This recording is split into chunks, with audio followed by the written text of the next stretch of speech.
Some people dream success. Don't let your dreams be dreams. You should get to the point where anyone else will quit, and you're not gonna stop there. So just do it. Make your dreams come true. Do it. Nothing is impossible. Do it. Make your dreams come true. Yes, you can. Yes, you can.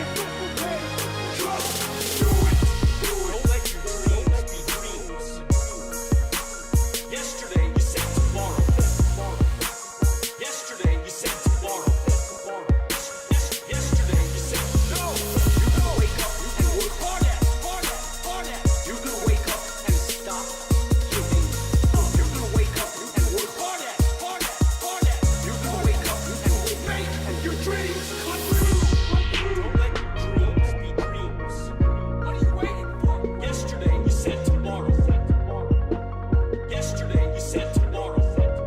Yesterday you said no. You're gonna wake up and work hard at.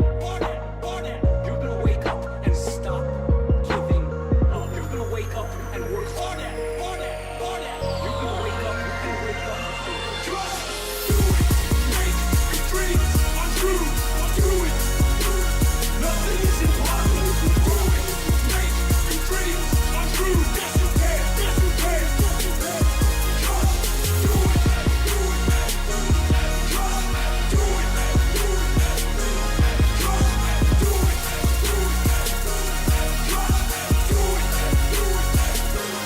Nothing is impossible.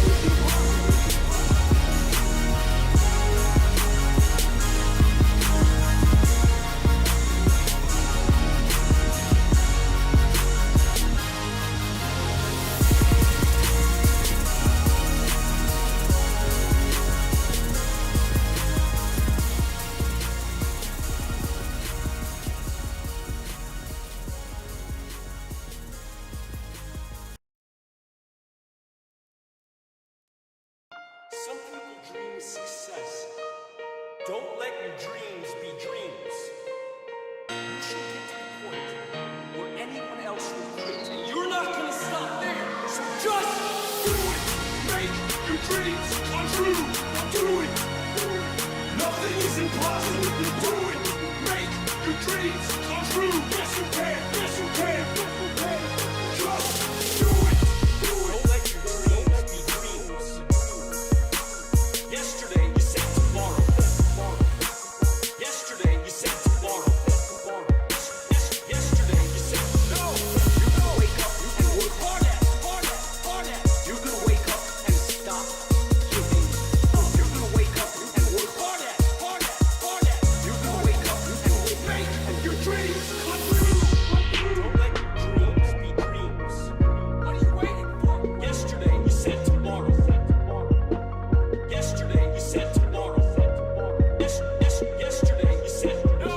You're gonna wake up and work hard at.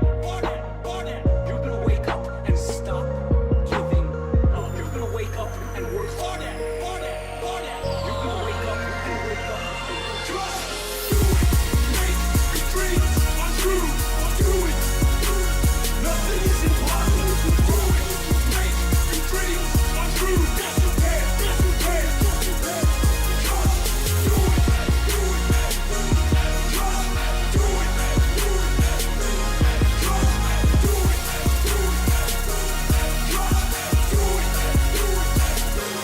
Nothing is impossible.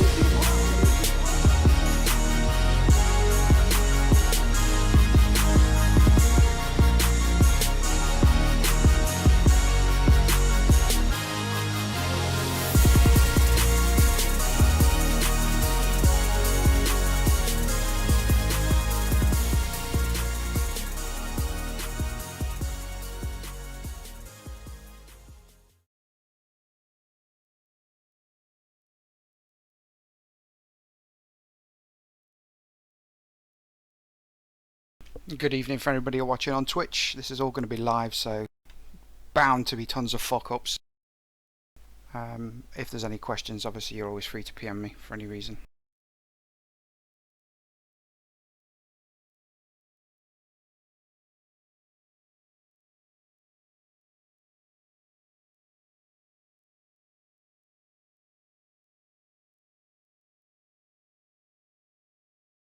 Majority of today's school is going to be held on whiteboards, which I'm going to go and jump in the chat in a second to speak to everybody. We'll run by all the tactics. We'll do as much information as we can as we go along. It'll be live on the whiteboard, so obviously this has got a bit of a delay to it.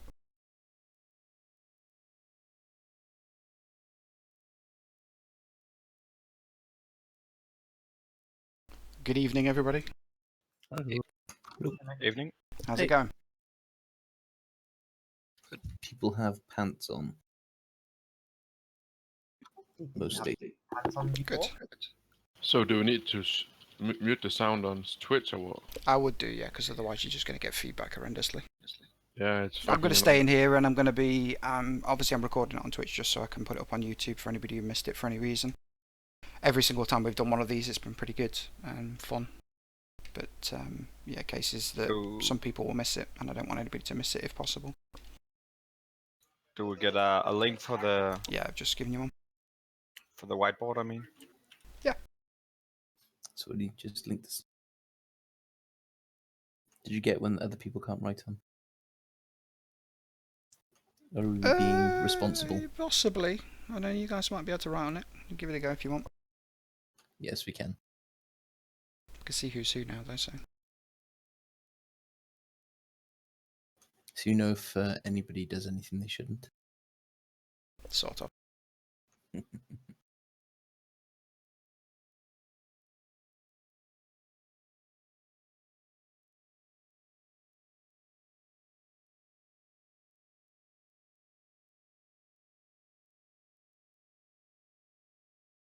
God damn it.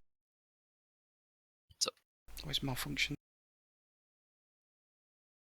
Oh, I'm just going to be AC by the looks because it won't let me rename to the full thing. We can call you back. Oh dear. Whoever's named themselves Vorg, and I'm suspecting it might be Jace.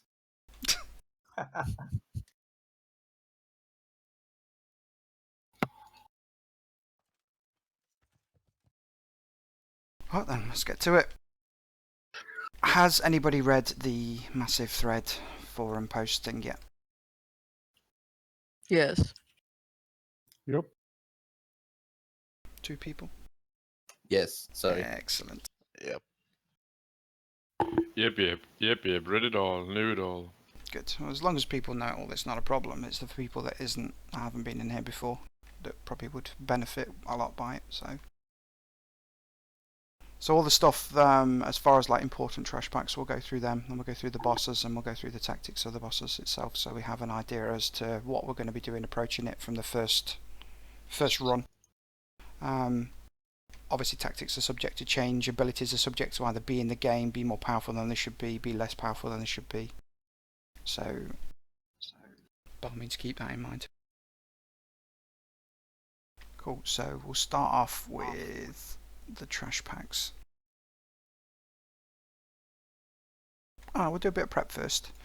So the reason that we've got to farm nature resistance being the main thing is the 2 bosses. So we got Visidius, which we obviously want to get at some point.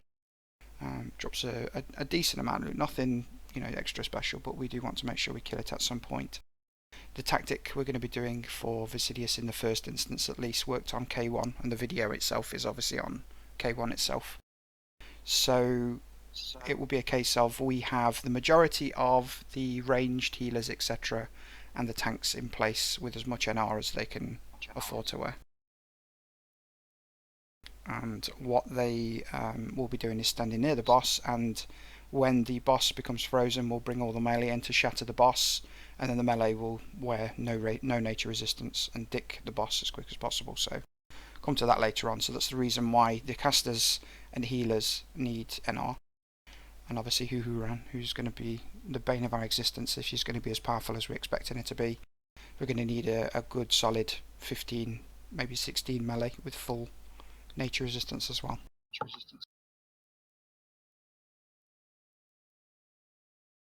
So the trash packs themselves, because I think everything else is covered in the forum thread, which you guys can go through.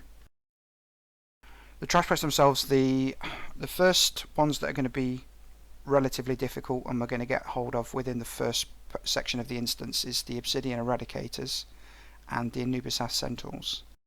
So the Eradicators pull by themselves. They'll drain mana from random targets within the raid, and they usually stick to that particular target. The idea is to stop them from reaching 100% mana, because otherwise they'll do a massive arcane explosion and it one-shots the majority of people. So the idea is to have all the mages and all the warlocks draining mana, so whether it's the channeled ability from the warlocks or the cast ability from the priests, including priest healers. Priest healers will do it as well, whilst the other healers will heal the rest of the raid. And they obviously need to be taken down before they reach 100% mana, so regardless, it's a case of we can either drain loads and take a time with killing them, or drain little and kill them quicker than they explode. I don't think we'll have any problems with them, but we won't be using Viper Sting with the Hunters because it takes up a debuff slot and gets overwritten pretty quickly, like any Hunter Stings will. The other ones are going to be Anubis As Sentinels, so they'll pull in packs of 4. They'll be sort of positioned in packs of 4, so you'll know which ones will come. They've all got different abilities initially, so the idea would be to get all of the mages to put Detect Magic on them from the pull. And they will be able to tell which abilities they've got, so we can actually prioritise which ones we're going to be killing first. We want to make sure that the abilities that aren't as impactful to the raid are the ones that we spread to the other ones. So when we kill the first one, all the abilities themselves will transfer over to the remaining sentinels. So for instance, if one has Renew and we kill the Renew, all of the remaining 3 will be affected by that Renew. If they have Mortal Strike, then again, if we kill one, then the next 2 will be affected by Mortal Strike, for example. We want to avoid the Thorns one because that completely rapes the melee, and we want to avoid the Thunderclap one because that causes issues there to all the melee people, which is not good. And if you get both of them together, then it's an idea for melee probably just to hang back. We'll see how it goes, whether the healing's enough or not. The Reflect Fire and Arcane and Reflect Frost and Shadow are probably one of the highest priority ones to spread. Depending if we get them both at the same time, that might be a bit of an issue. It does depend as to which ones obviously we do get, because it's completely random. Anybody got any questions first of all for any of the trash that we've already covered? No newbies, nobody doesn't understand them. Cool. The rest of them further down the instance will be collections of bug mobs, and they'll have relatively easy to deal with mechanics, but it will depend on when people position themselves. One of the Borers, for example, they charge, it's a Borers, it might be a different one, the soldier packs potentially. Can't find which one they are. One of them will charge everybody that when we kill one, all the others will charge the mob that died, and anybody nearby will get knocked into the air, and there's quite a lot of falling damage taken depending on where you stood on that particular area. It's not great, so we're trying to avoid any issues there. It shouldn't be wipe causing, but it will cause a lot of damage if we've got a lot of melee stood on the one that's dying, so the idea is for the melee to be away from them when they're about to die. Just treat them like you do with Gorads, effectively. Cool. So the first boss is the Prophet Skerim. So that's the one that stands up on the temple. Let's see if we can find any pictures.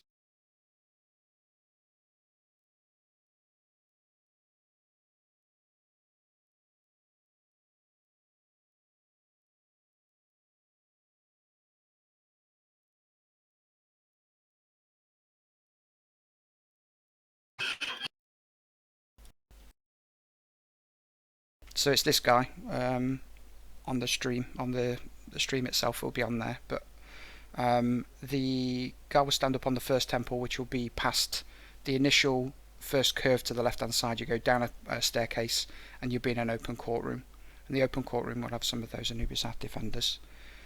Once we kill them and any of the surrounding trash, you basically get a central staircase that splits into 2 and goes up to 2 staircases, which leads into the rest of the instance. See if I can put it on here. Probably not.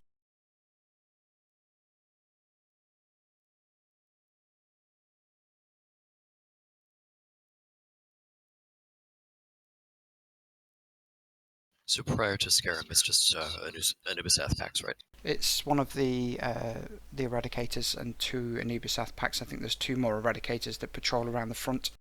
So there's nothing horrendous to deal with, quite easy. So we get to the courtyard, so we've got roughly...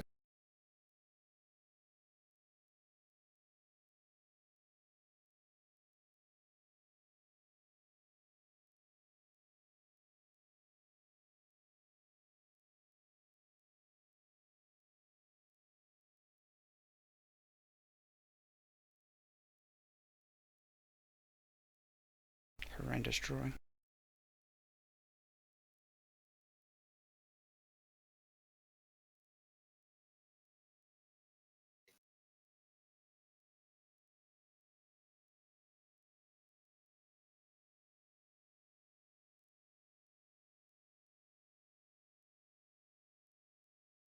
So something similar to that, effectively. So I'll have the stairs at the bottom.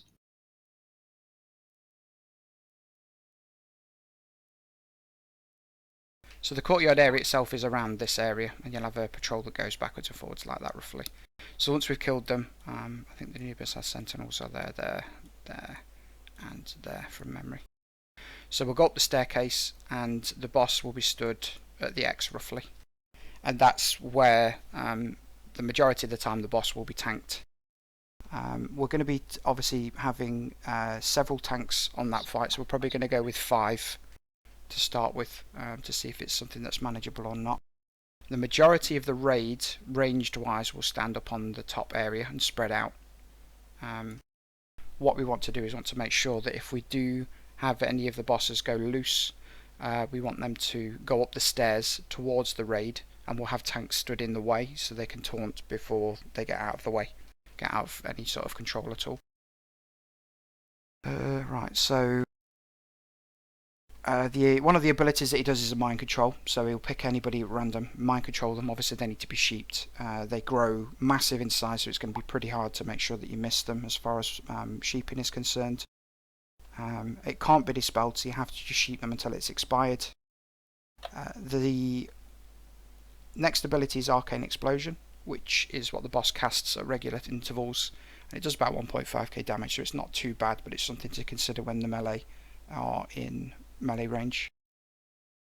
Earth Shock is when the boss doesn't have a valid melee target with aggro. It will Earth Shock people at random, so it can hit everybody at the top, anybody on the sides, so it's got quite a large range.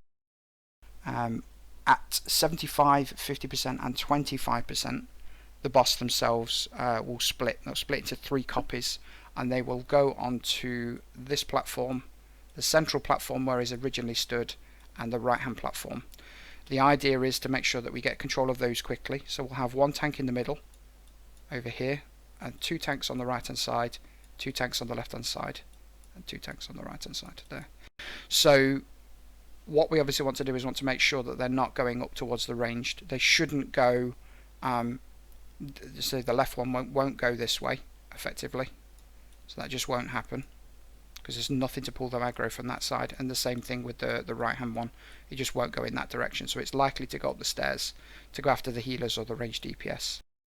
Any spells in transit may cause aggro, so it'd just be an idea to make sure you slow down before the percentages, and make sure that we've got control over the boss before, or the bosses before they get hit by any of the earth shocks and whatnot. We want to make sure that each of the 3 bosses get tanked where they currently are situated on the platforms. So you've got obviously the left hand one, the middle one, and the right hand one. We want to make sure that they stay there for the duration that they're being taken down. So the best thing to do would be to tank them, and the only difference that you can tell between them and the copies is their health pools, so their percentages will go down a lot quicker, so we'll be able to call out which ones are copies. The boss can be any one of the 3 spots, the copies can be any one of the 3 spots. Isn't it possible to have the mark and the mark will stay on the main? That's to be seen. I think it was used to be like that, but it's no guarantee that that will be like it here at all. It's supposed to clean all debuffs, but we'll wait and see. We'll mark the boss anyway, and if that does turn up quite easy, that's an easy way to identify them. So we want to avoid that. I think it Okay. worked that way in retail at least, and either way it should work like this up in Kronos. You would Was hope that- so, but the problem that I've got is the majority of the people that run the server don't actually have any experience of vanilla, which is completely Yeah, well- dumbfounding to me. But Yeah, but That's you what we're know, working with. if you mark a NPC in here, then when it spawns again, it will have the mark still. it should have, yeah. So we'll probably go with that, so this makes it easier to identify. So once aggro's been established on the 3 ads, we take down the 2 copies. The copies themselves do as much damage as the boss does, so obviously there'll be a lot of healing needed for the tanks.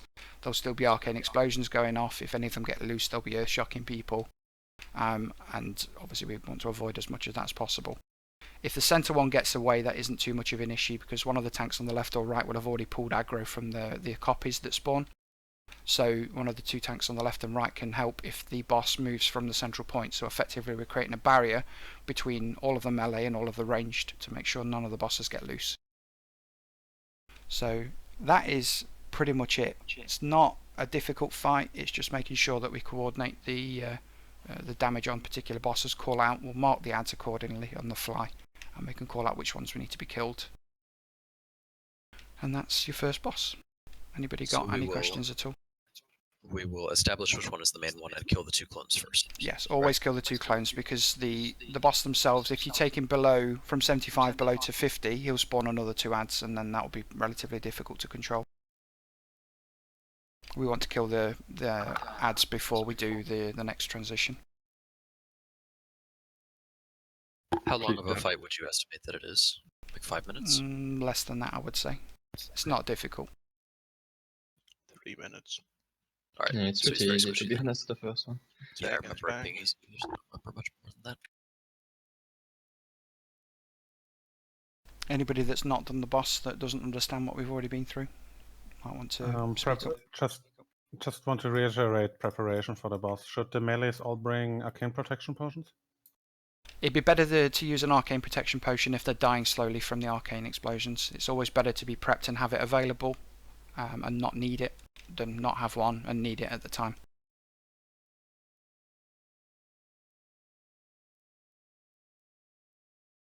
We all good?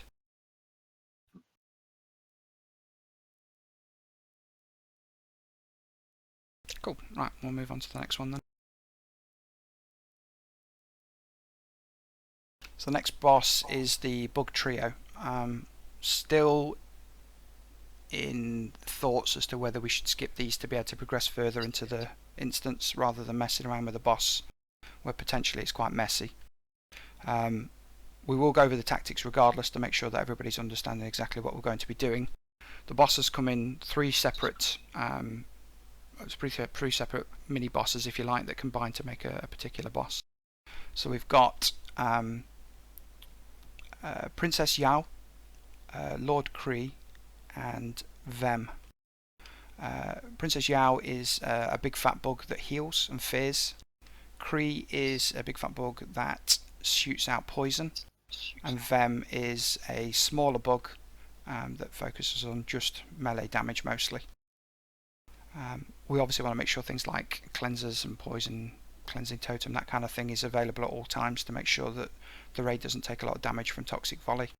We want to spread the bosses out the best we can. We'll compartmentalise the raids to a degree to make sure that we've got enough people on each of the bosses to cover the mechanics that the bosses cause. If we can try and split them up and move them away and have just healers and a tank on one just to keep it for now, that probably will be the best. Generally speaking, we will go for either Kree or Vem last. Does depend. Kree's got better loot, but Vem's easier as a whole, so we may just go for the easy loot to start with and see how we get on. We can always come back the weeks following and make sure that we kill Kree quite a lot. I believe Princess Yao is pretty bad as far as loot is concerned. I believe Kree's got 3 good pieces of loot, Kree's got 2 good pieces of loot, and Princess Yao's got 1-ish. So the idea would be to so the room itself is a bit of a fucked up room.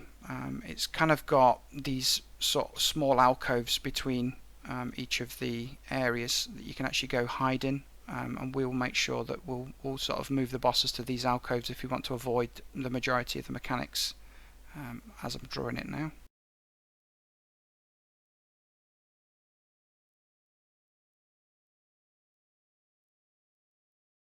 The entrance looks something like that. So effectively what we want to do is we want to get the princess into one of these alcoves, probably at the top here.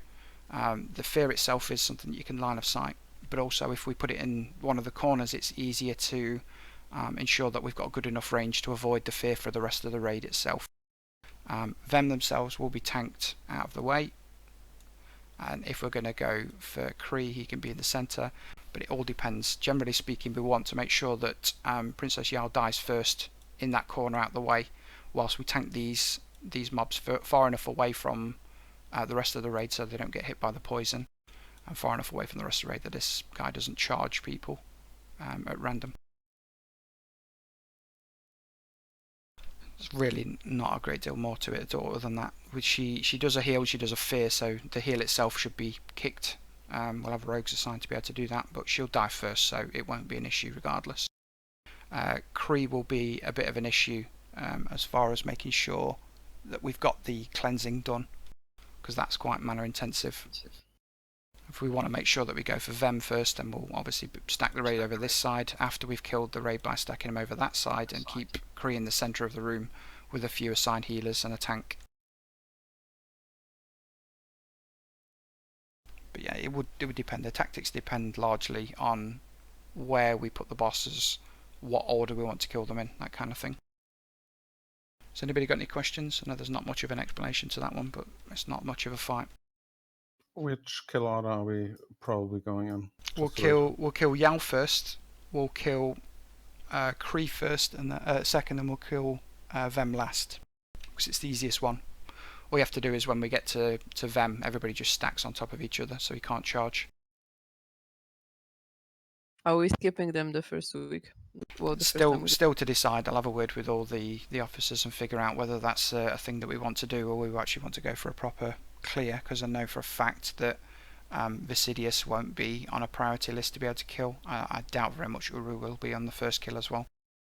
The only issue is if the trash itself is linked to that boss, we may need to kill it to ensure that we've got a clear run back and we're not re-clearing trash more than once.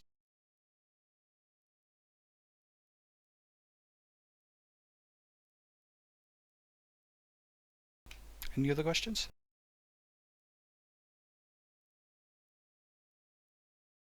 Cool.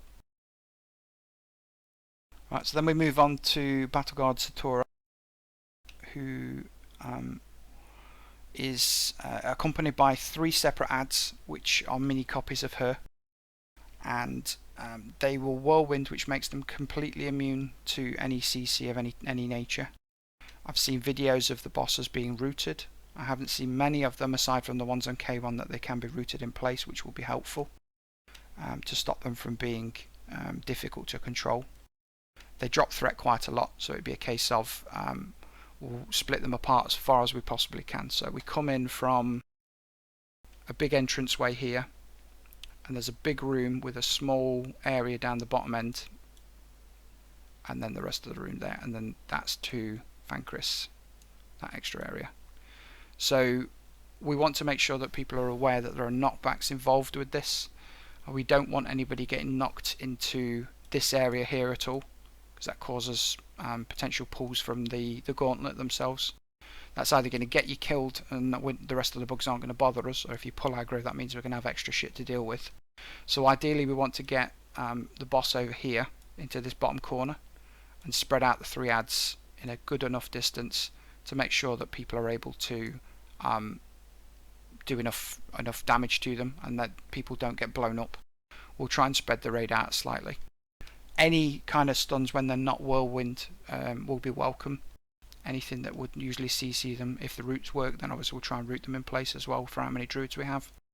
The idea behind having the ranged possibly on the edges like this would be pretty helpful, especially the high damage ones like warlocks and whatnot, because generally speaking, if they run towards the centre of the room, they're going to want to come straight back after the warlocks, and then the tanks can pick them up as they're coming back again. They do run really quickly, and they do a lot of melee damage, so we want to make sure that there aren't too many people spread around the boss directly. So those are trying to split up as many people as possible. Depending on how hard the healing is, it depends if I want the melees to be running out bandaging and whatnot just whilst we get the hang of it, so I imagine later on it won't be an issue, and potentially we may be able to stack them all together and AoE them down. But that's to come yet. We still want to make sure the boss is down the bottom right hand corner, so we just focus adds range wise, and the melee can obviously split up on different adds if they wish, or stay together for chain heal, again to be decided as we go along. We'll have to see how the bosses are as they go. Once we've got the 3 adds dead, we'll make sure that we obviously take them out first. Then we can go on to the boss. Now the boss themselves is like a bigger version of these ones, so it does exactly the same thing. Threat clears quite often. We want to make sure that the raid is spread out around this line here. Obviously the melee can go in and out. I don't believe she's intended to be CC immune, but I've seen videos of her being CC'd, so stuns and whatnot might still work when she's not whirlwinding. When she hits a certain percentage, she starts to do more damage, so obviously we don't want to have loads of people near her if that's the case. If she does too much damage for us to be able to handle, it's 30% effectively. If we take too long, she'll hit the 30% in rage a lot earlier, and it'll make it more difficult for us to kill the boss in the time frame. And I believe there's also a ridiculous hard in rage at some point. There's no details as to how long that would be, or even if that's in the game, because the majority of the videos we've seen are kill videos, so it doesn't ever happen. Does anybody have any questions or anything like that for this one?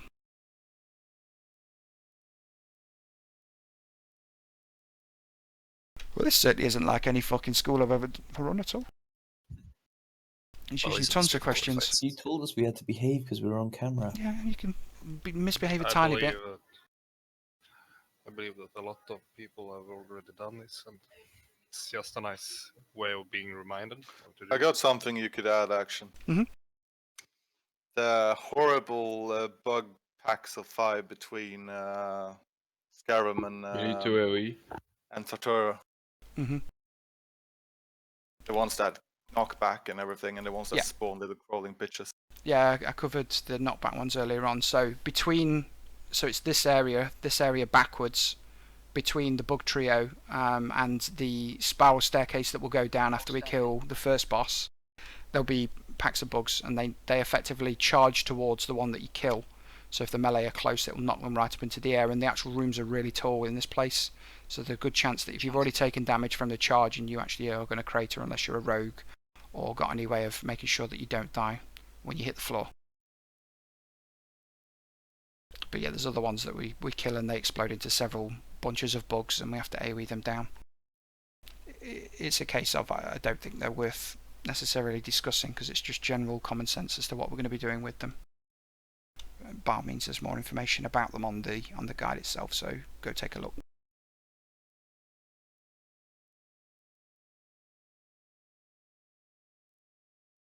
Any other questions? I think someone just wrote one out there. Yes, we are. We're having 2 tanks on the boss, so there'll be 2 tanks on the boss. Possibly just 1 to start with, because there shouldn't be any reason to do anything other than split up 1. So we'll focus one of the adds down so the other tank's freed up. Anybody can taunt and move. Once she's done with the whirlwind, she doesn't hit stupidly hard that a bear can't go bear form and tank, or a warrior that might not be wearing too much leather gear may be able to shield and bring her over, just so it helps. Biggest comparison I can think of at the moment, it would be Major Domo. You can just make sure if he ever gets loose that you drag your aggro back towards the tank. That would probably be the best bet. Because if we've got 5 tanks, I suppose we've got enough to be able to go 2 on the boss there. 1 on that ad, 1 on that ad, and 1 on that ad. Plenty of space to be able to do that, but it's a case of making sure they're separated and make sure that if they do get loose, that people are helping them bring back to the tank that's tanking them. If you've got a stun and it's stopped whirlwinding, then by all means stun it in place so the tank can catch up to it and move over and taunt it. Mocking blow will be a good way of focusing aggro onto the current tank, because it spends 6 seconds hitting him as a result of that, but obviously it's on a 45-second cooldown, so best used sparingly or in a situation where you think that it won't be much use. If you do put two talents in, the taunt talent, you can actually get a taunt into a mocking blow back into a taunt, so you're able to hold them for at least 10 seconds if needed at any point.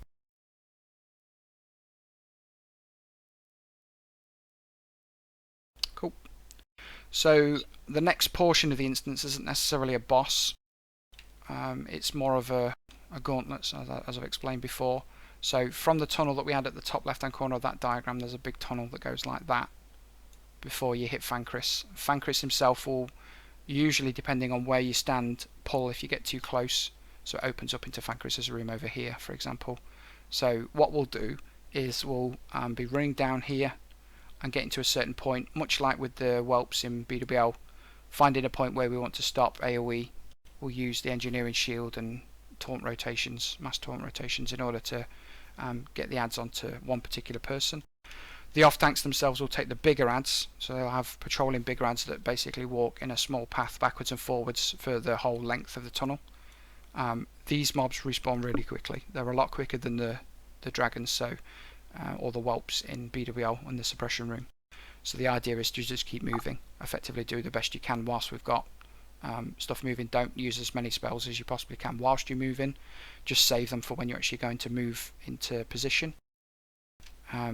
Any sort of instas and whatnot might be an idea to use them here, because I don't believe we'll need them, especially on the next boss. But yeah, just consider it a harder portion of the instance, and one that we need to coordinate together. Yeah, it's all about following up what's just lagging behind. Always keep moving, yeah. The person that stays behind is more than likely going to drag either a ton of adds back with them, or they're going to get killed, and that means that we can't res you. You'll have to release and possibly get summoned if we get to the boss. But the actual aggro line is, if I remember from memory, roughly just in the neck of the tunnel at the very end.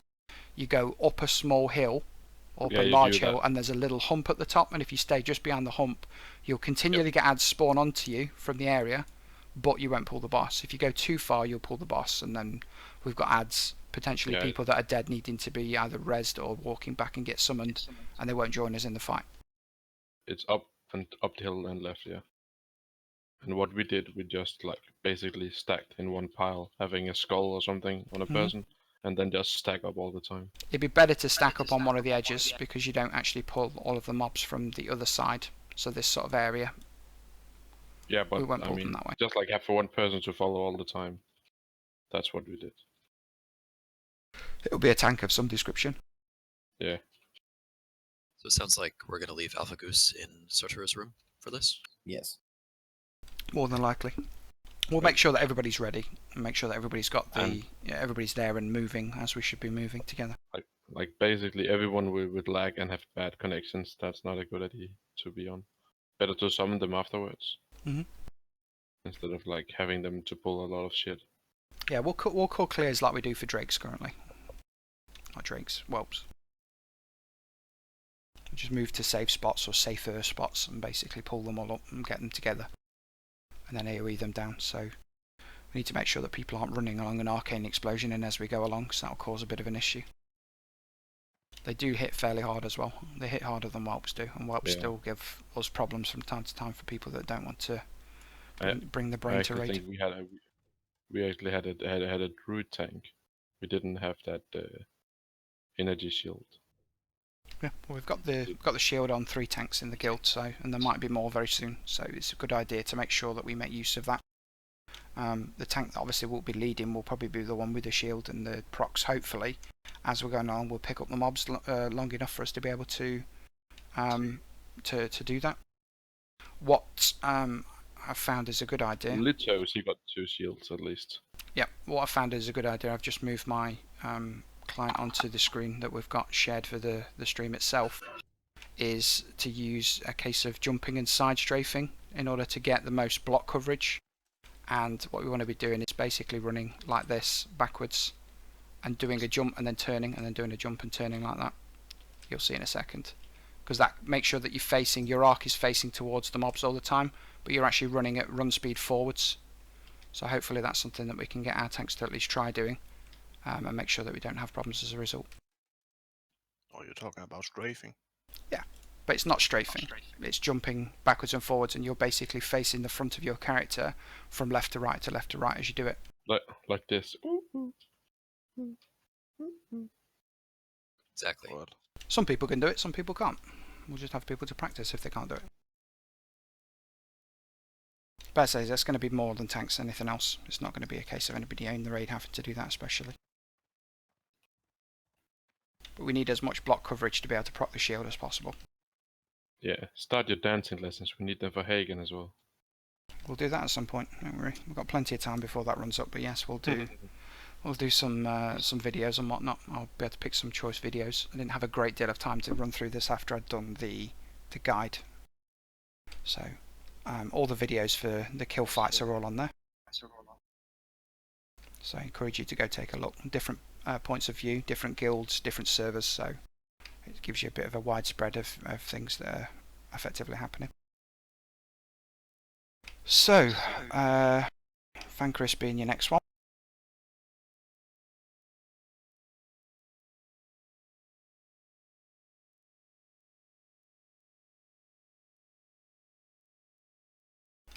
So Vanquis himself will do a stacking debuff to the main target that stacks 10 times and does 10% healing reduction every time it stacks. It's a cleave attack, so it can hit people in front of him as well, so no melee need to be stood there, no off tanks need to be stood there. We obviously don't want to make sure that we've got the main tank and off tank mortal wounded at the same time. Less than ideal by all means, because you have to wait for the debuff to fall off before we go. We are able to do a proper swap. So from memory, that looks a bit like this. I know there's some more detail towards the top of the screen, but for the cases of the actual fight, we're not going to be utilising that extra space. We'll be quite close to the entrance. We won't need to use any more than that. There's another couple of alcoves over here.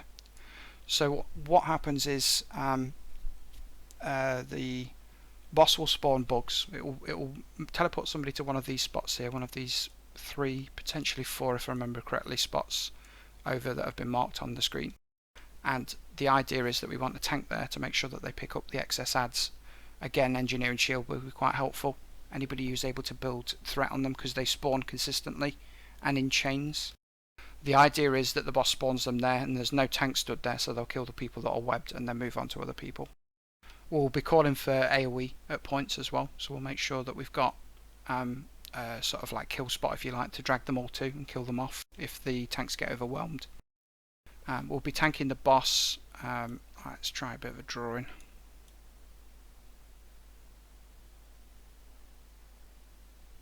Oh my god, that's terrible. Well,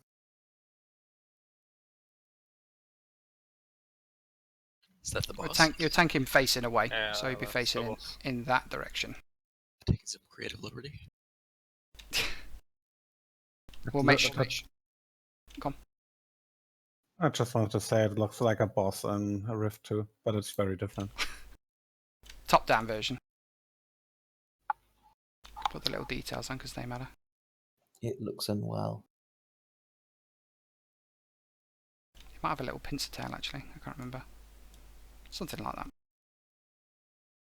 So we'll face the boss away from the raid, and the majority of the raid will be in sort of this area, I suppose. We'll try and spread them out a little bit. And obviously we've got enough positioning for people to heal the relevant people that get webbed and moved and teleported. And the tanks will be there, tanking on the edges, roughly over here, and over here. So we've obviously got a separation between the area where the mobs will be and the area where the tanks will be.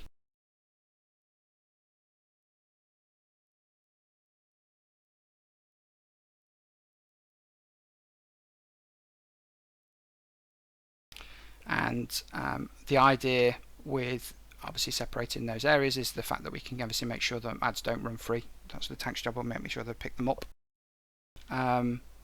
what we obviously want to be doing as well is that at points two snakes will spawn. Big upend snakes. They'll sit on the back and slither around. They enrage after a certain point. I've seen guilds kite them, which seems to be a viable option, but I'd prefer to just stun and kill them. So I believe it's 10 seconds from the point that they spawn, they enrage and start one-shotting people. So what we want to do is get to about 8 seconds and then kidney them, or cheap shot them, or concussion them, and kill them within that time frame. So if 2 spawn, obviously we're marking one with a skull, one with an X, and we want to bring them down as quick as possible so they take priority over absolutely everything else. So if we call AoE and 2 of them spawn, we want everybody to split away and not finish the ads off. If we obviously want to do a tank swap, we wanted to make sure that thanks for the ice, that one looks a bit derpy. We want to make sure that they are primary target above all else for sacrificing everything else effectively, because they'll start running around and killing people if that's not the case. So 2 brave tanks will run up and tank them on the edges of the areas over here. If it's one on one side, one on the other, then we can do it like that. If it's one on one side and one on the same side, and then we'll obviously tank them together and stack them for cleave. But we'll mark them clearly. We need to make sure that everybody's focusing one target at first. We'll possibly have a couple of rogues or tanks sat ready to concussion the other one before it gets enraged. Even though obviously we want to focus the targets down, we want to make sure that stun's put in place, because I believe they're also immune to stun when they're enraged too. Any questions there? So the off tanks, assuming sort of 3, 4, and 5, are they lurking around those holes in the wall there? Or are they'll be roughly around there. They'll be waiting for the bugs. They'll probably be tanking most of the bugs. It might be an idea for one tank to take one side, one tank to take the other side. The off tank that's waiting for the healing debuff can take one of the worms if that's not too much hassle. But the main tank, obviously, the main tank for the ads needs to be available and picking up the first ad, marking it and saying kill this one now because I've got aggro. So communication with the tanks, you'll just go by what the tanks are calling out.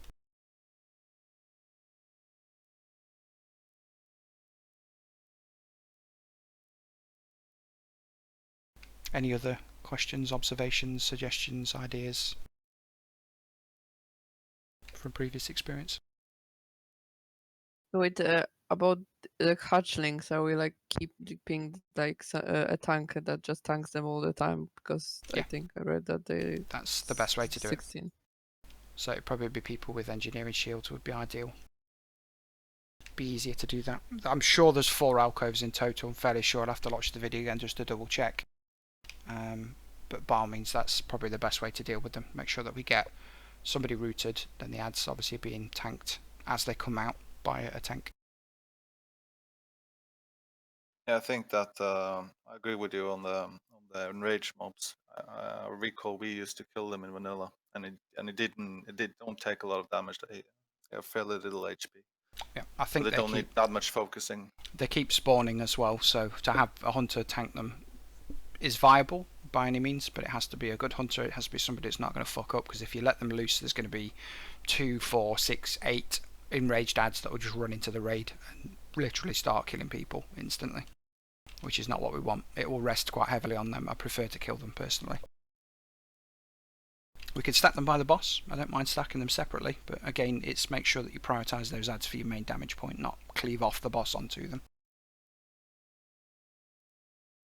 We could probably stack the ads onto the boss if we can get to the boss in time. If they don't slow or anything like that, that shouldn't be an issue. Have the tanks. I think they're pretty fast. Yeah, have the tanks grab enough aggro, intercept to the boss, change back to defensive, and then just tank them underneath the boss so we can cleave them. Everybody can AoE them. The boss still takes the damage from the AoE then at least. We're not slowing down on the ads, not slowing down on the boss to take the ads out.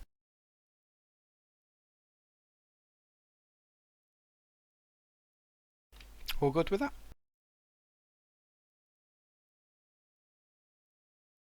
Okay, good stuff. So the track that was sort of going over this way here will eventually open up into a room pretty much like that, with another chamber that goes that way. So the idea would be to, I've seen it done in 2 different ways. So you can wait till the boss paths up here and you can pull them into this room here if you wish, Or there's another room further down this way that we can clear as well, so we'll probably need to clear them anyway, and then we can take them in that room instead. Another big room over here, effectively. I personally don't mind doing it here for starters, because if, for instance, we're having issues where we're wiping, the idea would be that there's less trash to clear in this entire room than there is to clear to get to the next room and then start killing the boss. That would be my main idea.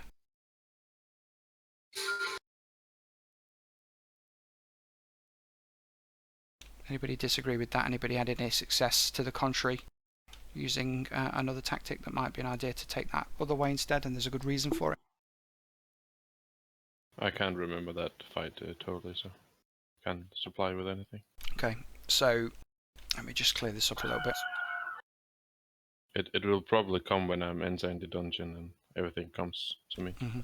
I'm very visual, so I need to see stuff and remember that in that way. Yeah, so being in this particular chamber here is obviously where the boss patrols up, so we want to make sure we're clear from the entrance whilst we're pulling trash. We'll pull trash roughly up to here, out the way over the boss's patrol route, until we're ready to fully engage her. We don't want to push that boss, because that boss is probably going to be one of the most challenging ones that we'll face so far up in this instance, so we want to make sure that we've got it right. So let me clear this.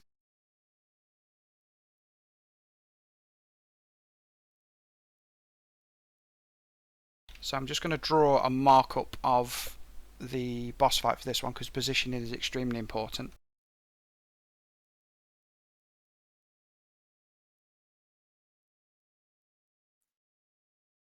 So keeping the same orientation that we had before, so we'll have the boss here, for example.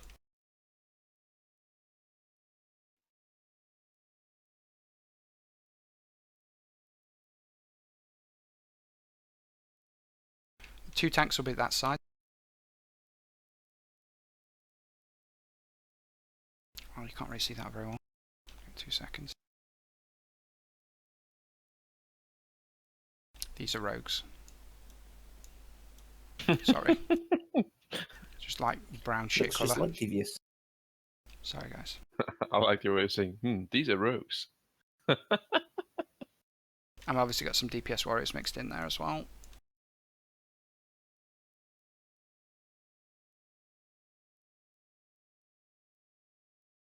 And we'll do some... This depends on who's got the right nature resistance at the right time here, so we might have some hunters be able to soak. I soaked in my previous guild and it worked fine. It means you're close enough to the melee to be able to give them the nature res aura, which is obviously going to be very important. The rest of the guild, or the rest of the group within the raid, will stand way back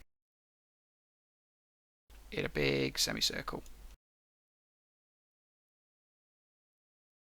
Maybe not that spread out, but you get the idea. That's what we want to do. We want to make sure there's a big divide between where the range stand that don't wear any nature resistance and where the melee pack stands that does wear nature resistance. I think it's safe to say that if we only take 15 people in melee, if one of them dies, if it's a tank, if it's a rogue, if it's a warrior, obviously what we don't want to be doing is exposing the ranged to the debuff.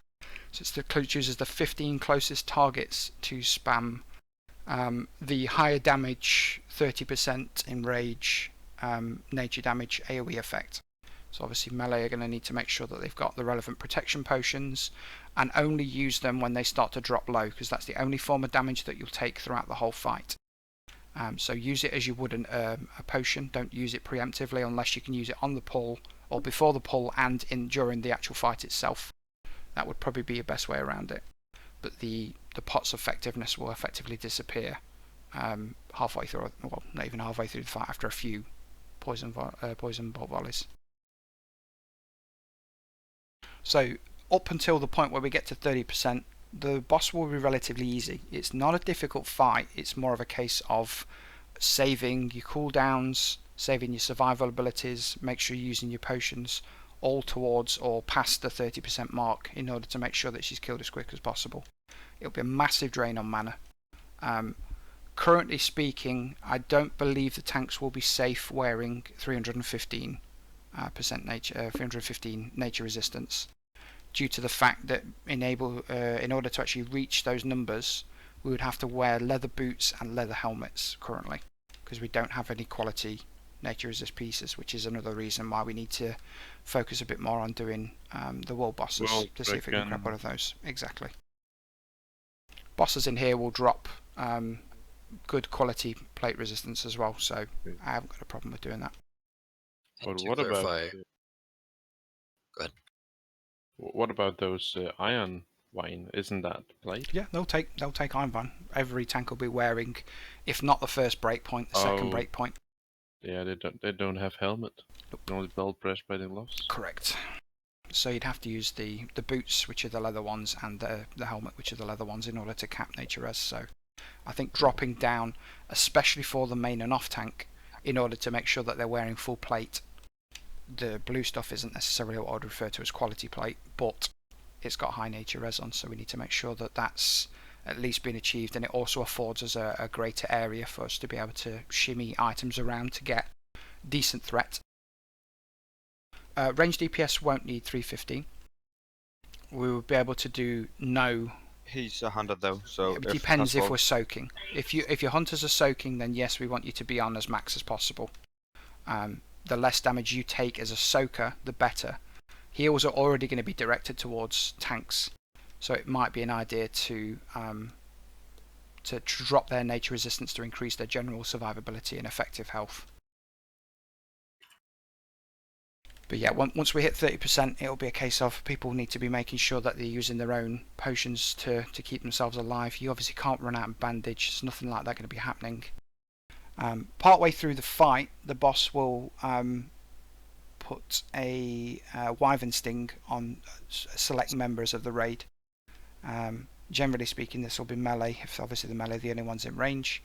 Dispelling it causes quite a lot of nature damage, so generally speaking, we won't be dispelling that, or other than the main tank at the time, or if it's the off tank if they are building threat. But obviously we need to make sure that they are being healed as that gets dispelled, so we probably want to make sure that's called out, or people overheal when they see that that's coming, to make sure that when it's dispelled it gets healed up straight away, because on top of the boss damage at that stage it's just going to be mental, and we don't want that to be the case. Tanks will probably have to use stone shield potions to make sure they've got enough armor to survive. The breakpoints for nature resistance is probably a good point to cover this. If you're fighting a boss, it's 63, then it's 126, so it's 63 plus 63 plus 63, and there's 5 breakpoints in total to reach 315. Like I say, we want to make sure anybody who's soaking is taking at least the first breakpoint, and anybody who's tanking will be taking the second. I don't want to sacrifice soakability on people that aren't taking other damage other than nature resistance. So first breakpoint is 63, and then add another 63 to that, and that's the second breakpoint, and then add another 63 to that, and it will get another breakpoint. 63, not 66. Second breakpoint is 126, etc, etc.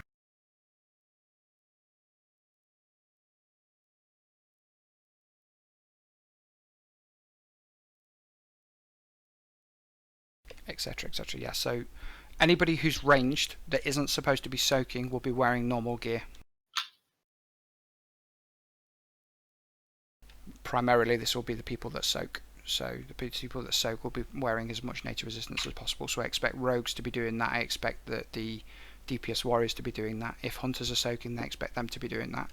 But we'll make sure that everybody that we've got within the raid is prepared at least to be able to soak if they are going to soak. The issue comes is when we've got enough melee to be able to soak, and we've also got people left over. So if we have an excess of melee, so say for instance we have 20 melee people, the melee people will stand at absolute max range to the boss, and the soakers will need to stand inside a hitbox. So when you click a mob, obviously it draws a circle around the floor. You need to make sure that you're inside to prevent the people that aren't soaking taking damage. Plus that means that if anybody within the resist team dies for whatever reason, means that people that aren't wearing any nature resistance will get hit and probably killed straight away, especially at 30% mark. When you say hunter soaking, would it be as a last resort soaking or as a main soaker? I remember doing sort of like reserve soaking on my hunter. It would be nice for them Alright, to be in close range, but I wouldn't want them to be in melee. I would want them to be in range enough to soak, but not in so much range that not so little range that they can't shoot. I want them to be able to do as much damage as they can with soaking at the same time. Question: doesn't that aura thingy affect like the 15 closest regardless of range? Yes, it does. This is what I'm saying. If somebody dies, one of the people in the range pack are going to eat the next poison bolt, so the person that stood the closest. So we want to have at least 15 people with nature resistance on. Because if any of the 15 people that are nominated that die, it may be a tank death, because generally speaking that can happen with the amount of damage that's being flung around. Or it could be a rogue because they dropped too low and were dispelled for whatever reason, or effectively took too much damage and didn't get enough healing. That would be pretty bad for anybody that's at ranged, especially anybody that stood close. It'll all be assigned beforehand, before the boss.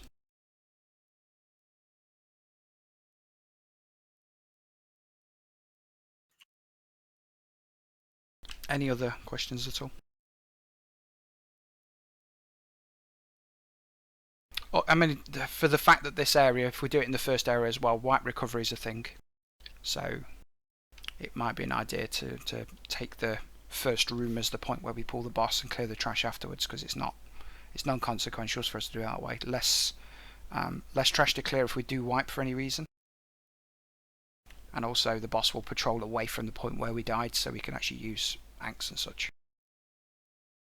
So just to clarify, you mentioned that tanks may not be wearing the full 315 because they might be too squishy. By tanks, you mean the one or two Main tanks tank that and will be off tanking? tank. Or... Yeah, Okay. the off tanks, the tanks that aren't expecting to be tanking, can still wear 315 if they're able to get it through any means. Because we're not just going to swap people out willy-nilly. There's no reason to ditch a tank because we only need 2 tanks in this fight. One of the points that's obviously very important is that the main tank will be able to build up enough threat, and the secondary tank, because the boss is immune to taunt, we can't just hard swap, we have to soft swap, which means that the secondary tank needs to build aggro above the first tank in order to take aggro back. The boss does a stacking nature damage buff to the boss, to the main tank, so that's the reason why you need a swap. But also it's good to make sure that the secondary tank that will be taking aggro off the primary tank also has all their cooldowns available. So if there's any points where they need to blow last stand or shield wall, the secondary tank will take it off the primary tank and allow for us to be able to utilize 2 sets of cooldowns to avoid getting the main tank dead. Yeah, we'll probably have to figure out which tank is having what kind of resistance gear beforehand. Mhm. But I'm assuming that I'm probably going to be fine with full nature resist, and I posted earlier in tank chat what I have on stats. Okay, cool. It's actually pretty good. Yeah, it's up for discussion. So it's not a case of I'm going to go hard and fast on this particular one. Soakers need to be soakers, so they need 315. Anybody who's tank wise, I want to explore the option of hitting first or second breakpoint in order to look at survivability as a primary thing.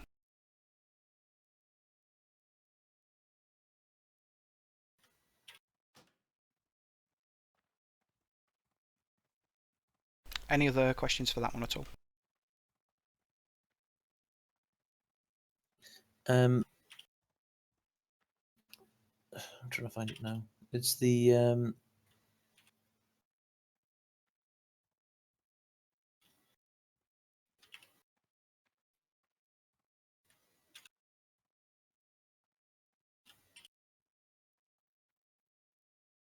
As another point as well, the boss enrages after 5 minutes, so it actually hits 30%.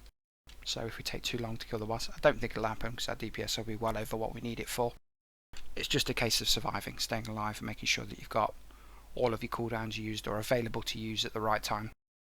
Don't use your nature potion too early.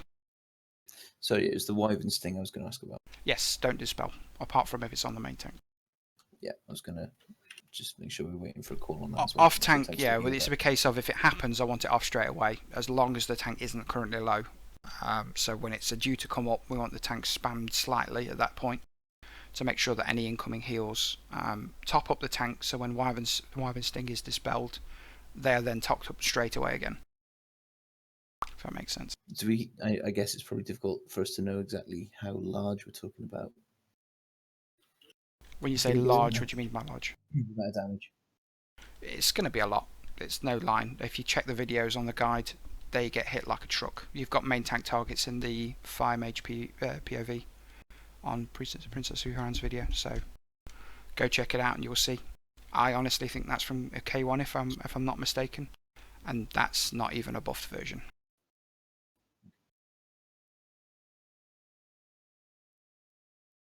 That's currently how it sits. They're probably not using full nature res gear, but I know for a fact that he gets hit like a truck with melee attacks.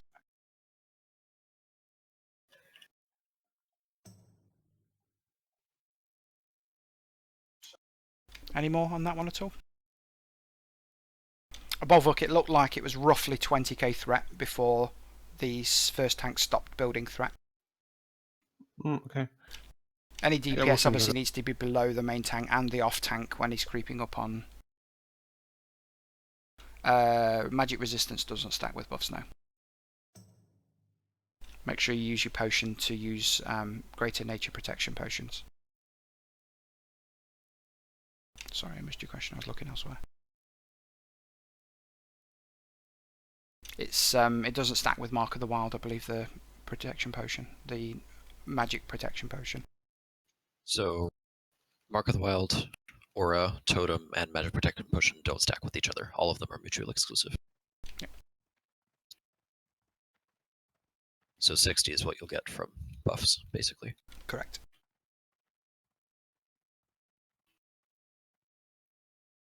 Okay, any other questions on this, or any other observations, changes, ideas? Cool.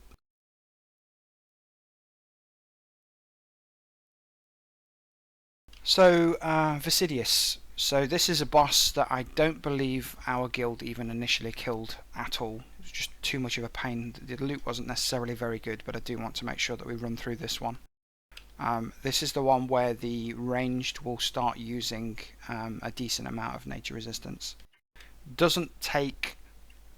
I don't believe we're going to need top tier nature resistance on this one, to be honest with you. Judging by the information that we've got and the fights from the videos and whatnot, it might be an idea to at least test it out, going down one tier effectively.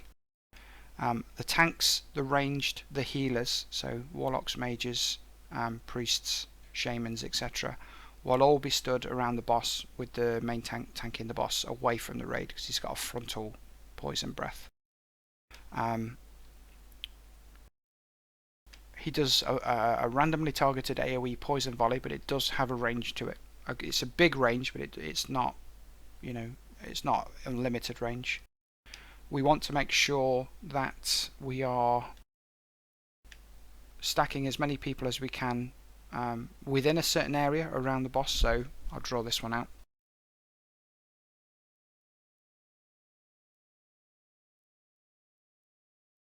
Boss is just essentially a big green blob. And we want people effectively all over, spread out. The reason for spreading people out is when the boss themselves shatter, we want to be able to cover at least 2 or 3 adds at any one particular point. So the area is, the entrance is over here, for example. The area is quite big for the boss. Thanks, Forg. And what we want to be doing is all the people within this area will be trying to freeze the boss. So rank 1 frostbolts, any weapon enchants, wands, we're obviously looking to stack it up to the point where the boss gets frozen. It's quite easy to see this frozen because he turns sort of like a bluey green colour, and it looks like he got a Nova effect on him that stays on him for quite a while. At that point, melee that are all stood at the entrance, maybe they'll have to line of sight, maybe they'll have to be a little bit closer. It doesn't seem to be very clear because the video doesn't show them directly. They will then charge in and do as many attacks as possible to the boss. You may want to preemptively start running in to make sure you get there in enough time. So when the boss starts slowing down, because it'll emote at stages at which it gets frozen, so it'll start to go slower, start to attack slower, and emote that it's getting frozen, as per the video. They will come charging in like the cavalry, deck the boss till it explodes, and it will shoot. I'm not going to draw all of them, but effectively something along the lines of 20 adds towards the edge of the room, and at which point they will start relatively slow.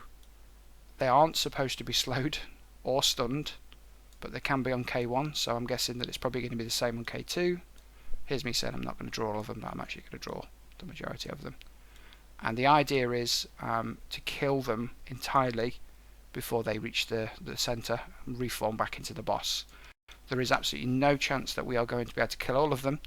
You need to focus on a few, and we'll probably move round in a certain order. So we'll probably try and kill that one first, and that one first, then the next two, then the next two, and so on and so forth, all the way around, so people know where to go to attack the mobs. You don't want to wait for them to be at the edge and start running in before attacking them. Once the boss shatters, everybody needs to be going to the edges and making sure that you stand in a position. If you range, you probably want to be stood in this area, so you can do damage to the mob the entire time that it runs along the track before it gets back into position. Everybody good with that? Yeah, one question though.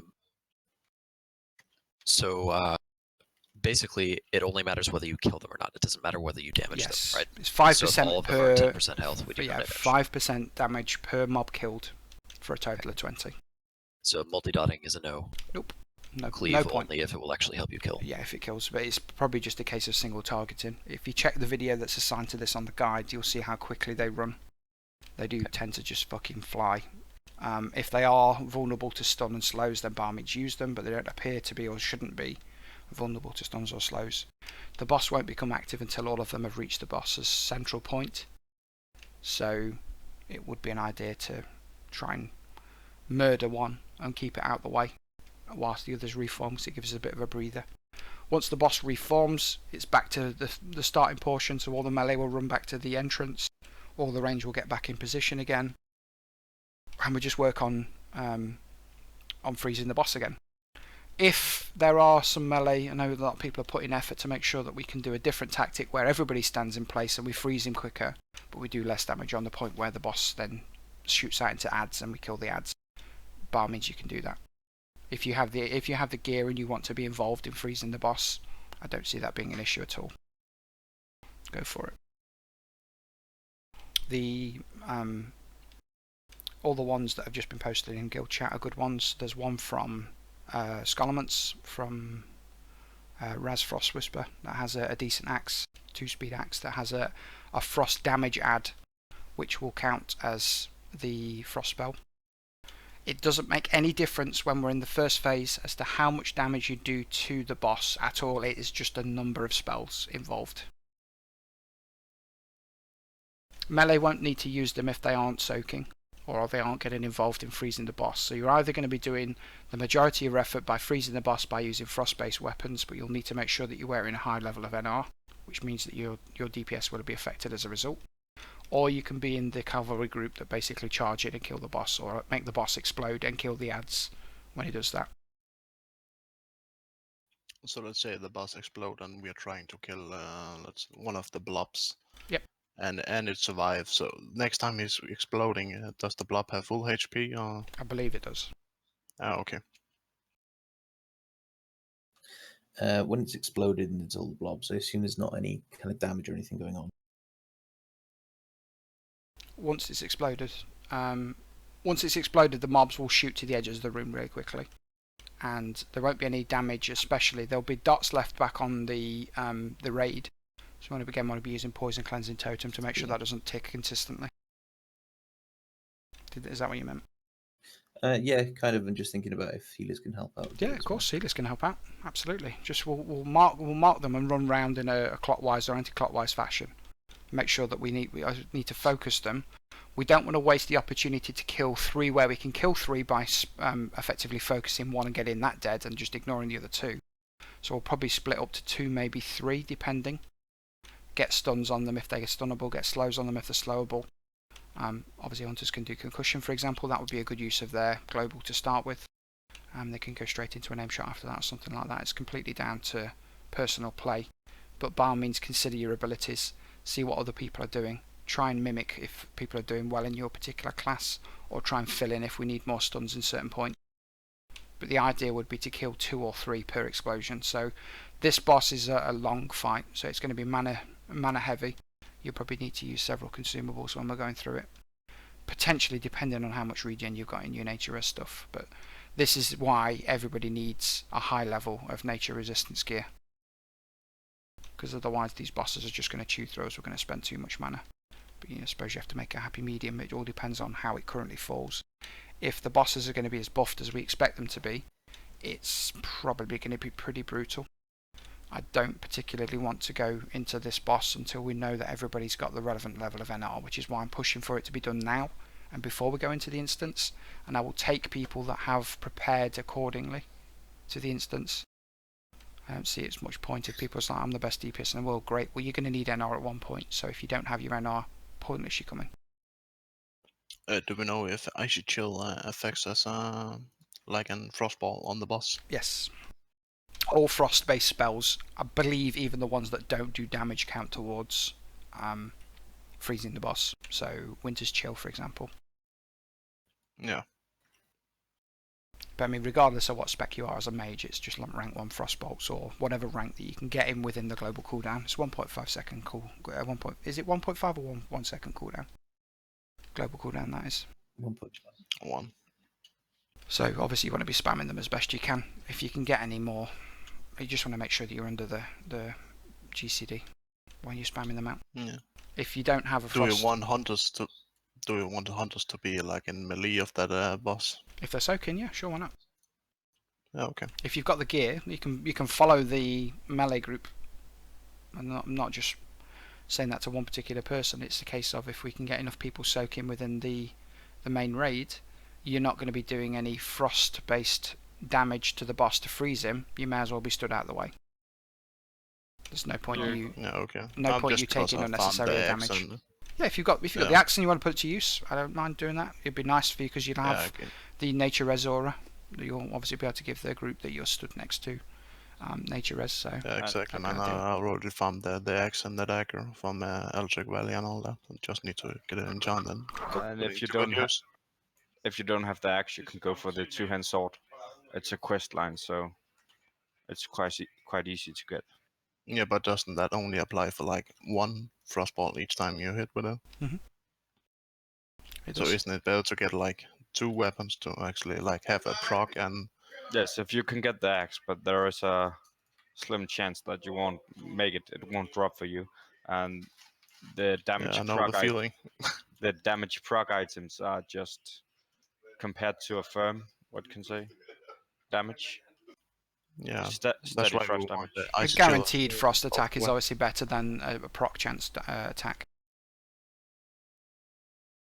We could stand in melee range, auto attack with 2 frost weapons and wing clip at the same time, just on cooldown to be able to get the boss procced as quick as possible. Yep. So is it a case of we're going to try at 192 nature resistance first, but you want everyone to have 255 just in case? It's a gamble. I would say 255 personally, because I'm expecting there to be a lot of nature damage in the fight, but obviously that reduces healing power, it reduces damage ability somewhat. It doesn't really make a great deal of difference how much damage you do to the boss, because again it's not based on how much damage you do to the boss. It's very hard to hit that for any cloth class, and for the healers, it's gonna be. It's basically reducing them to fresh 60 gear stat. Cloth wearers and actual tanks that will be tanking monsters that want to keep their armor values, it will be relatively difficult to hit the last break point due to the inability to select gears from different class types. Fury Warriors have probably got it best because they can wear all the plate, they can wear all the mail, all of the cloth, all of the leather, so they can quite easily soak as a result, which would be good. Rogues have cloth and leather, hunters have mail, cloth and leather, so it's going to be down to your class. I expect hunters that can hit cap will do, I expect warriors that can hit cap will do. I would expect the majority, if not all of the rogues, would be able to hit nature res cap.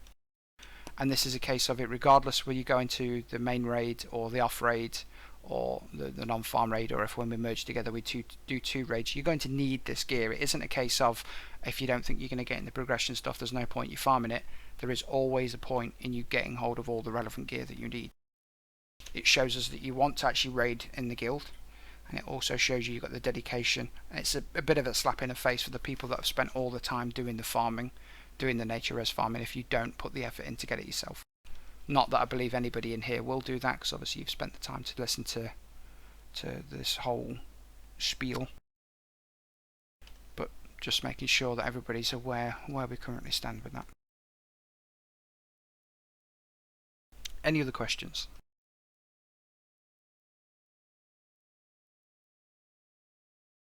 Cool. Fun starts now. Yeah, get into the meat of things. Yeah, these are the more challenging bosses. Let me More see. challenging trash. The trash is not a massive deal at all.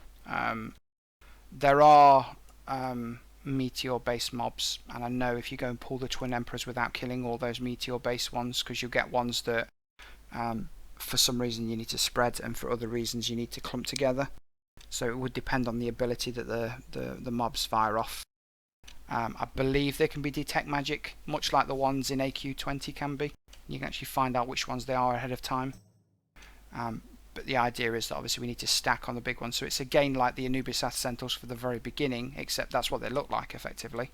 But they come in packs of 1, and they will have a disease buff, I think, that spreads between players. So you need to make sure you spread out to not spread the disease. And you also have, is it Shadow Bolt? Do I remember correctly with that? Yeah. There's a Shadow Bolt one, so you can outrange the Shadow Volley, Bolt. isn't it? Yeah, Shadow Bolt Volley, so you can outrange the Shadow Bolt Volley by being further away. And then there's a Meteor one, which is spread amongst how many people are hit by that. So if you get caught out in the open by a Meteor, you're dead.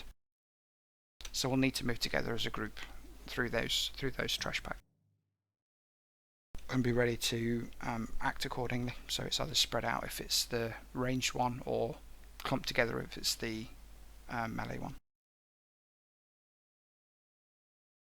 Cool. Right, well, I'm going to give everybody a 5-minute break before we go. By all means, go nuts with the whiteboard if you want to for a bit. Go get yourself a drink, go get a piss, whatever. I don't want anybody to miss anything because they're not here and listening. So let's say, so it's 23:24 at the moment, so I'll be back at past.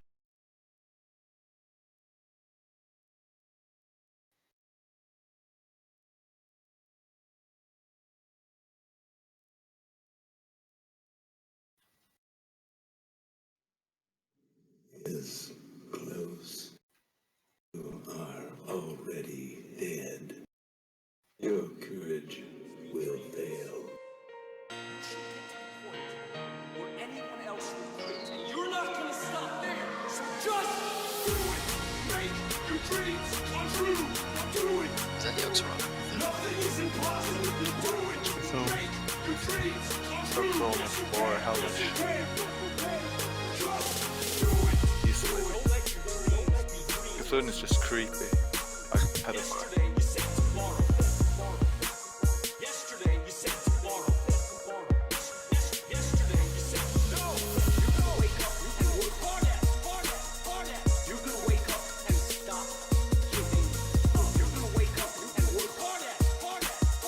You're gonna wake up and make your dreams come true. Don't let your dreams be dreams. What are you waiting for? Yesterday you said tomorrow. Yesterday you said tomorrow.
Some people dream success.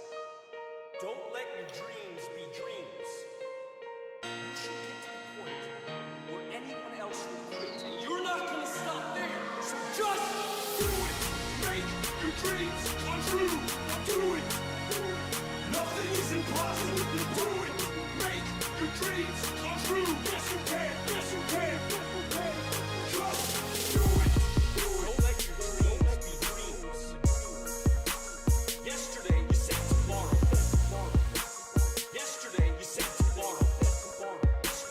Yesterday you said no. You're gonna wake up and work hard at. You're gonna wake up and stop giving up. You're gonna wake up and work hard at. You're gonna wake up and make your dreams come true. Don't let your dreams be dreams. What are you waiting for? Yesterday you said tomorrow. Yesterday you said tomorrow. Yesterday you said no. You're gonna wake up and work hard at. You're gonna wake up and stop giving up. You're gonna wake up and work hard at. You're gonna wake up and wake up. Just do it. Make your dreams come true. Do it. Nothing is impossible. Do it. Make your dreams come true. Yes, you can. Yes, you can. Just do it.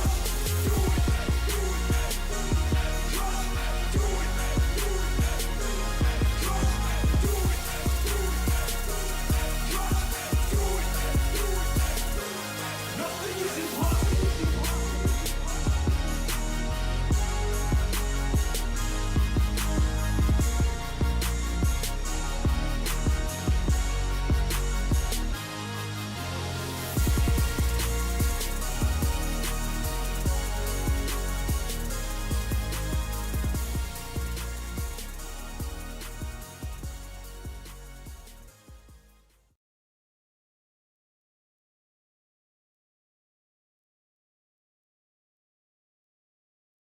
Jesus Christ, this whiteboard.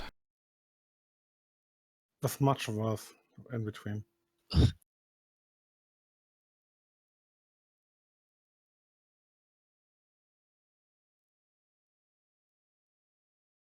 wonder who wrote that in the middle.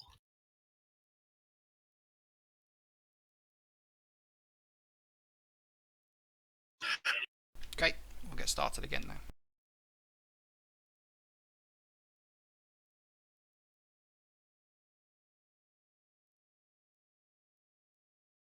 So the trash run up to Emperor Vecnilash will just be a case of... Hang on a second. Oh, very nice. Thanks very much, Jürgen. That was you, Volk. Yeah. Cool. So we're going up to the Twin Emperor's room, which is the one that's a big triangle. Roughly, it's exactly here. So this is the one that all the Warlocks have been farming the Shadow Res for. Effectively, the boss is two bosses. They share a health pool. They also, if stood close together, will heal each other. So the idea is to split them, tank them apart. But the problem that causes is when they teleport, they swap positions, and obviously aggro needs to be re-established before we're able to do anything to them. Effectively, we need to keep them in place. We need to make sure the Warlock's got aggro on the magic one, and the tanks have got aggro on the melee one. The melee one is completely immune to all magical abilities, and the magic one is immune to all physical abilities. So we have to use two separate tanks for that reason. And this is the only fight that Warlocks necessarily, intentionally tank on, at least.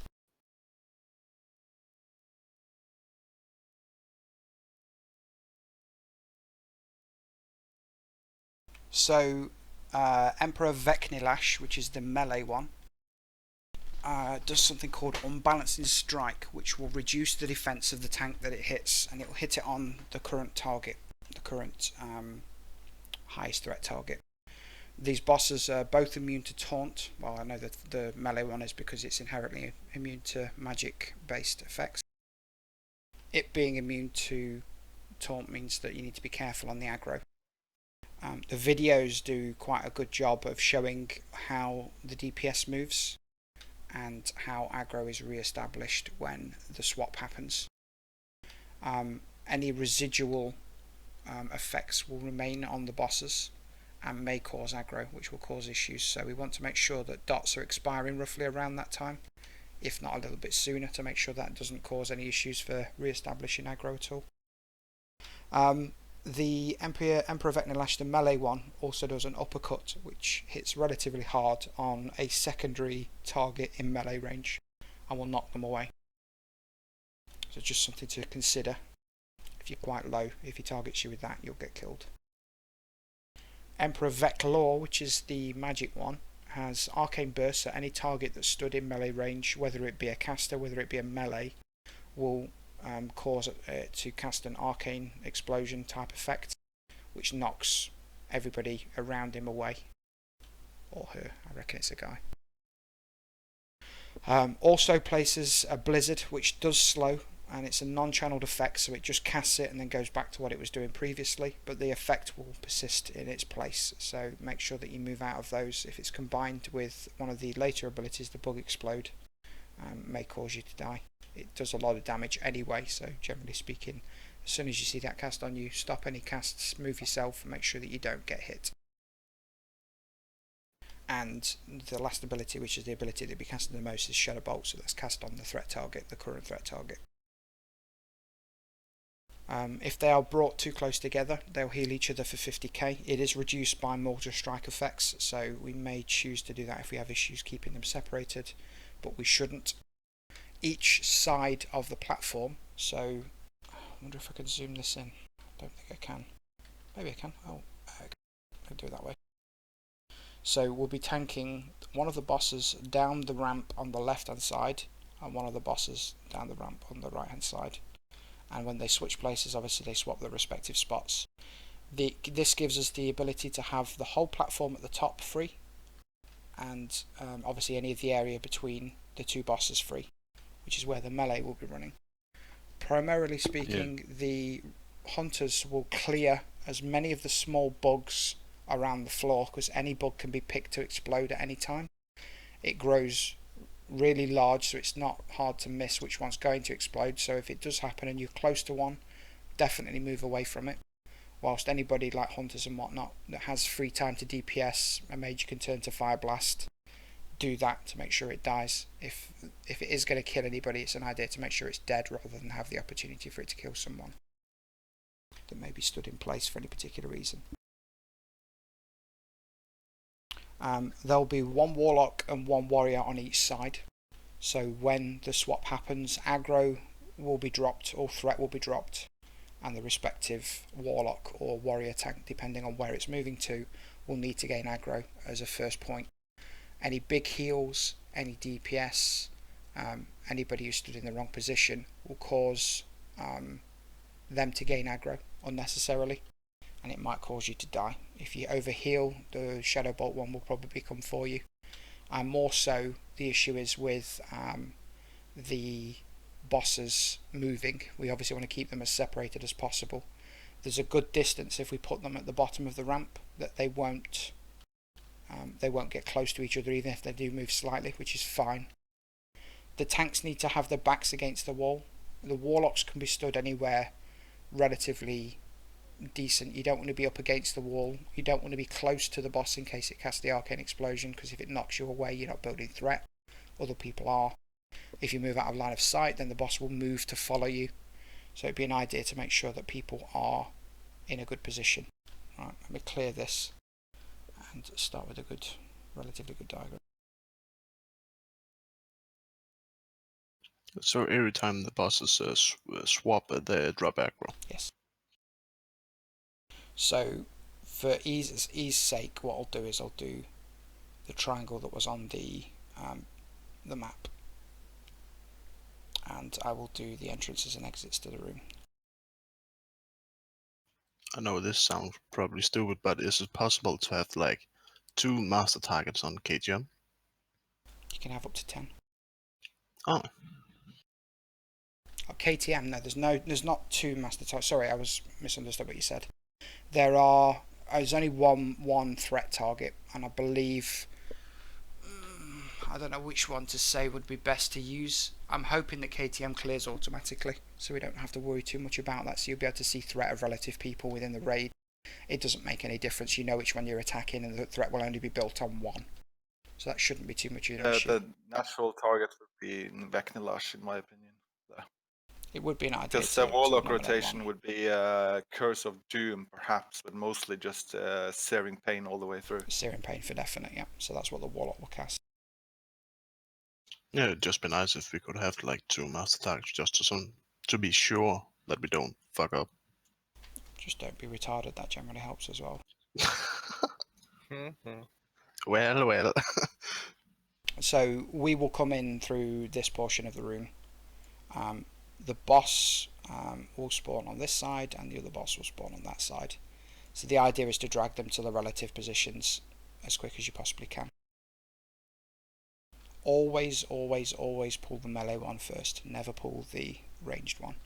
The ranged one will have enough time to be able to run towards. So if a tank, I believe the melee one stands over here. So a tank goes over here, that melee one's going to go straight for the tank, who can then take it straight back into position. But the ranged one will start going towards the tank that aggroed. So if the Warlock stands roughly around here, gets a decent amount of Searing Pains off, then moves into position. So you can either stand against the wall with the boss hitting you, or you can actually go up onto the top of the platform, or part way up the platform. If you stand on the stairs, you need to be aware that line of sight will be an issue for this whole area here. So if there's any healers stood up the top there, generally speaking, standing at the top of the stairs will be your best position for healers, especially because of the ability to see as much sort of healing wise, line of sight wise as possible. Aside from that, it is just full control of the fight, making sure your dots aren't reapplied towards the end where a teleport's near, making sure that you don't over aggro on the targets. It's not a fantastic DPS race. There's a relatively detailed explanation within the guide that you should probably read if you're unsure how it all works. But generally speaking, it's a case of controlling it, making sure the main tanks don't die, making sure that the Warlock's got the maximum resist set on with all the relevant buffs that they need to hold. On teleport, it has been noted on live from doing this in person that the person that is closest to the target at the time will get initial aggro.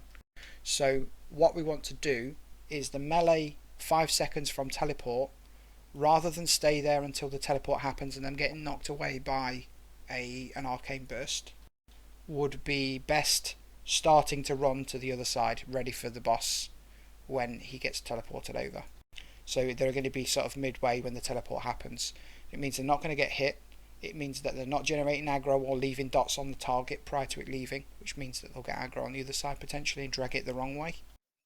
And it just stops them having to waste time running, because they're always going to be attacking here. They're going to need to run the distance from left to right. But if they run the distance from left to right and then attacking and it disappears, they get knocked back. It won't catch up any further than if they've actually already started moving. So from point to point, obviously they won't be DPSing. But when they actually do reach the target, they can start DPS straight away because the tank should have already established a decent amount of aggro. Does that make sense? Yep.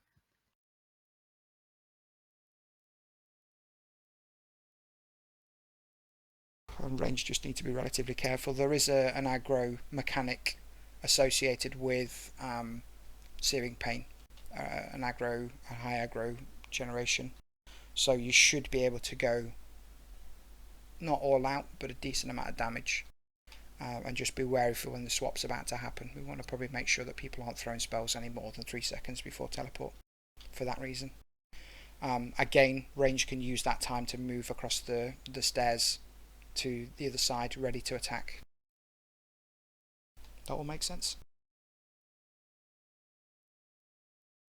So if we have the Warlocks up on the stairs, I think that's probably best towards the top of the stairs, like that. And the tanks will be downstairs like that, on each side. All good for everybody. Fantastic.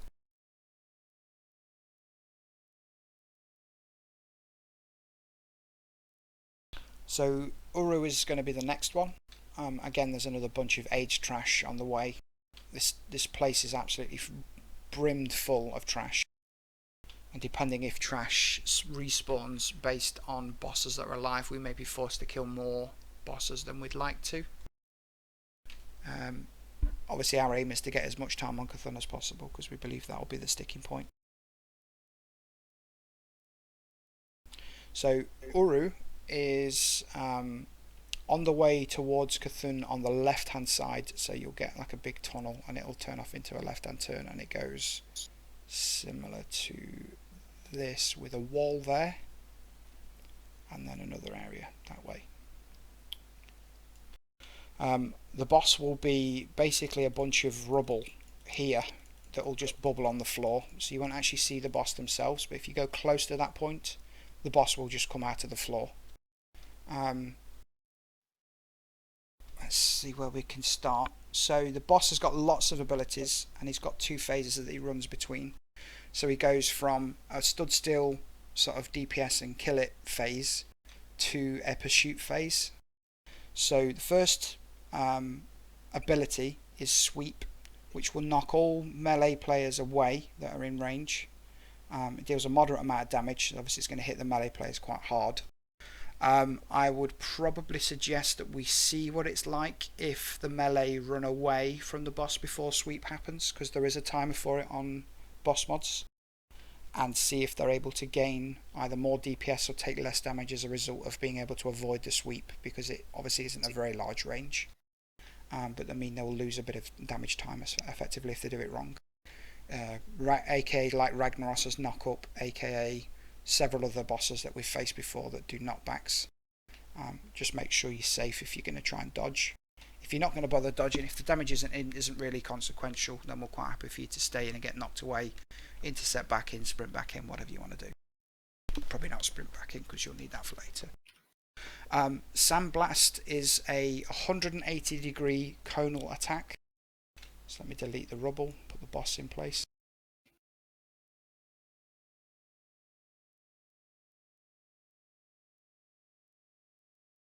So he will start roughly here. That's where the rubble is. So he does a conal breath that hits in an arc like that. So it's the whole area around and behind the boss. Around and in front of the boss, sorry. Everybody else will be stood, I would say roughly in this area. All the range will be at least anyway. And the melee will be stood behind him. About there. So the idea is that the main tank will obviously face him towards this wall. So main tank will be stood there. And the off tank will be stood on the side with the melee. When the boss does Sandblast, this main tank will be stunned for 5 seconds, but the boss will ignore that tank, so it won't stun him and then continue attacking. The idea is that the second tank will then take aggro and go and stand where the main tank is, so he'll move here, and then the main tank will run all the way back round to where the off tank was stood previously. So we're doing tank swaps backwards and forwards. Everybody can get hit by that. If the boss turns round and breathes in a big cone towards all of the group, everybody will get stunned, and he'll just attack whoever he feels like attacking, and it's not a good time, so let's not have that happen. Submerge will happen on a 45-second cooldown, if I believe. So the boss will basically go under the floor, and like the rubble patches that you see when the boss hasn't been engaged, there'll be 3 of them that will chase people round. It's 2 on some servers that I've seen, it's 3 on other servers that I've seen, so we'll go for worst case, so it's 3. They'll fixate people and they'll chase you round. The idea is in that phase is to completely spread out, use the whole area, run all the way round that you can. Doesn't make any difference if you go in front of where the tanks are supposed to be stood, because at the point where the boss resubmerges, everybody's got opportunity to get back into place. And we'll do a stacking thing, but I'll come to that in a second. So the idea is to make sure that you're running with enough time to make sure that you don't get stuck on them, because it will follow you round, and if you're stood on it and you try to run away from it and it's fixating you, you will just end up dying, because there is no chance that you can go any faster without a speed potion, a haste potion, not a haste potion, a swiftness potion. So if you are worried about dying to that, or if you're struggling with dying with that, or you think you might have an issue, or even if you don't think you might have an issue, at least have 1 or 2 of those available in your inventory with you, just to make sure you don't get attacked.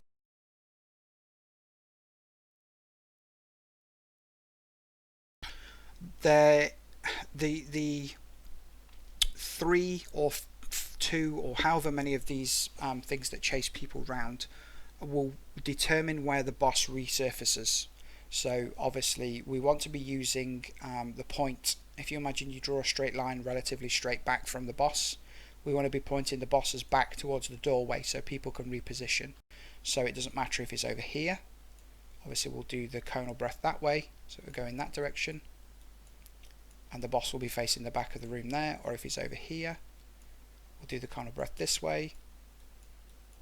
It all depends on where he ends up, and obviously the back is always facing towards the room, just to make sure people have got enough room to be able to move. The only exception to that is if he ends up here, and we'll face it, the cone sort of we'll do it that way, which that shouldn't happen at all, but if it does, we'll face him towards the wall as a secondary point, and that will be obviously communicated on Discord, so we won't have any confusion. Especially, holy fuck, this got really messy.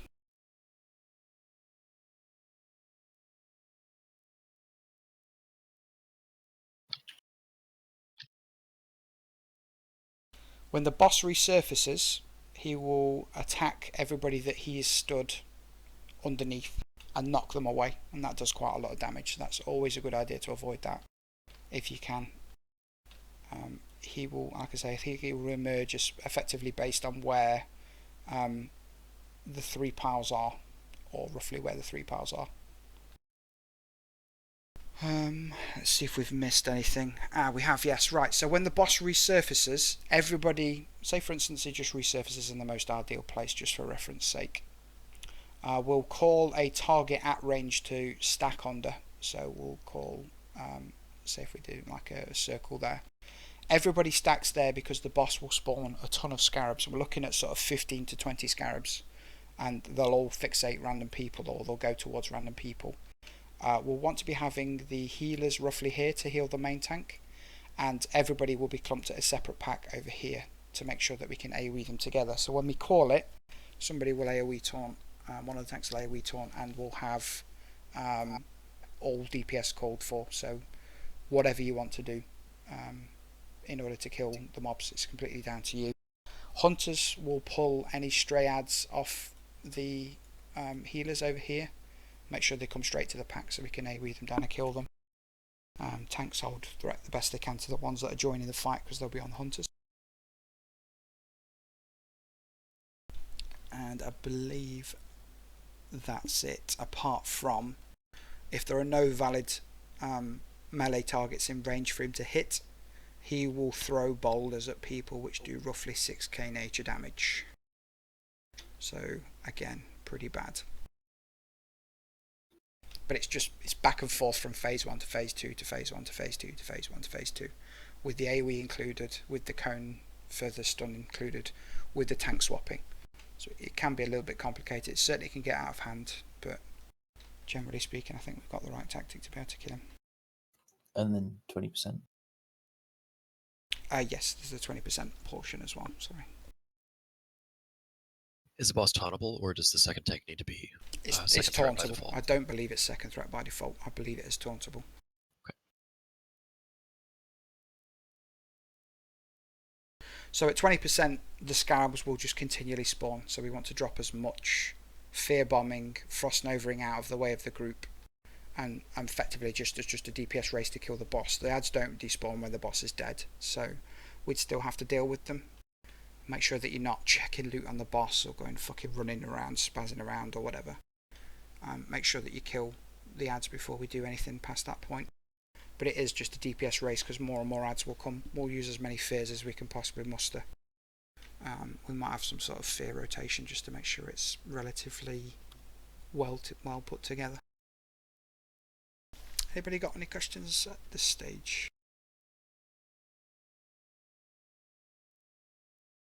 No? All good. Is this different to anybody else's tactics they've used in the past?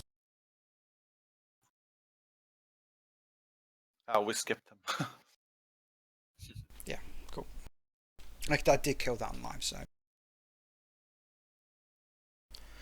Oh, the fun times. That's Cthulhu. I'm willing to place my whole character on the fact we died to a laser beam pull. But let's see if we can find a decent Cthulhu room. The video someone posted earlier today in guild chat was pretty well, looked pretty good, but that was from another. That video's from my guide. Just saying. Oh, maybe I should have clicked on that video then. Yeah. Are you referring to that chain lightning pulling the first skills did? Yes. There's several videos on there. The ones that are quite funny on that point, but there is a kill video that I linked in the guide. At the very top, it's point of view of a fire mage.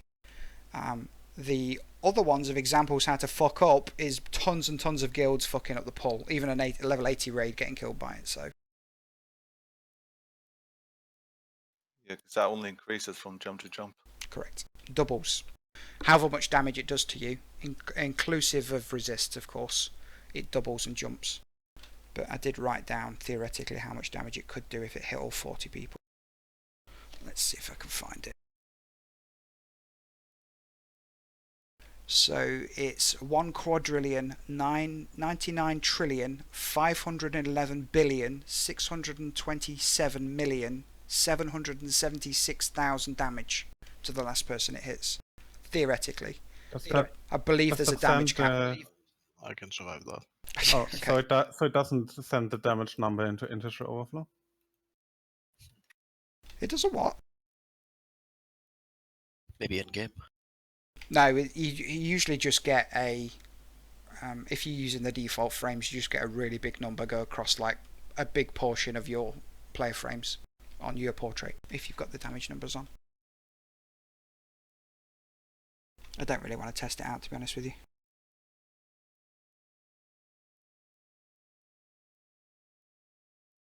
I think I found something. So, 1 second, I'll post it now. oh, you got one of you? Cool. I'm still looking for one. It's It may be the Cthulhu. same positioning, but It's not Cthon, it's Cathon. Cthulhu, sorry. Yeah.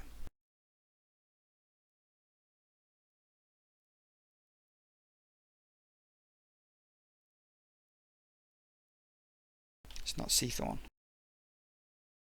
Or Cthon. I used to call it Cthon. It's actually Cthulhu. Oh my god, okay. Well, we'll zoom this in a tiny bit. Fuck It's my called the life. shaman, or the shaman. Oh, here we go again. Jesus, right. So Lasers.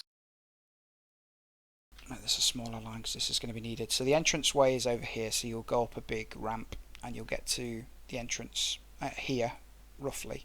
Now, above all else, I couldn't care less if you fucked up during the fight. This is one thing I want to make sure that you guys are fully aware of.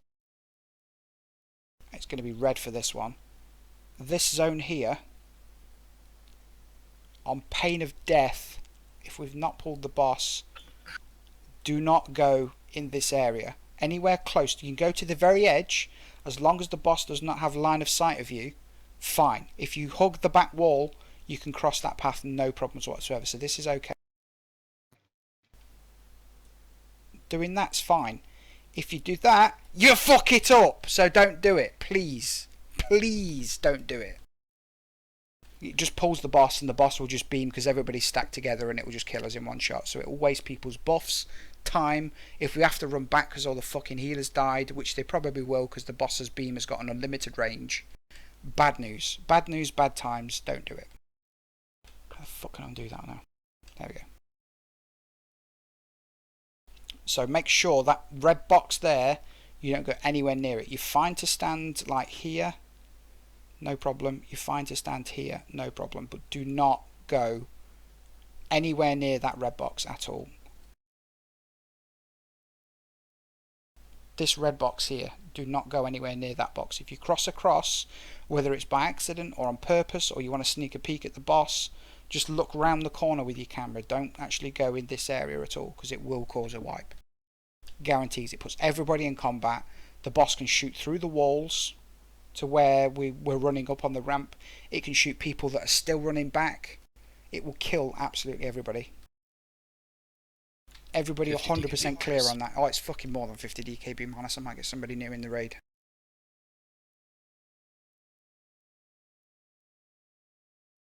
A little tip before you go on. Yep.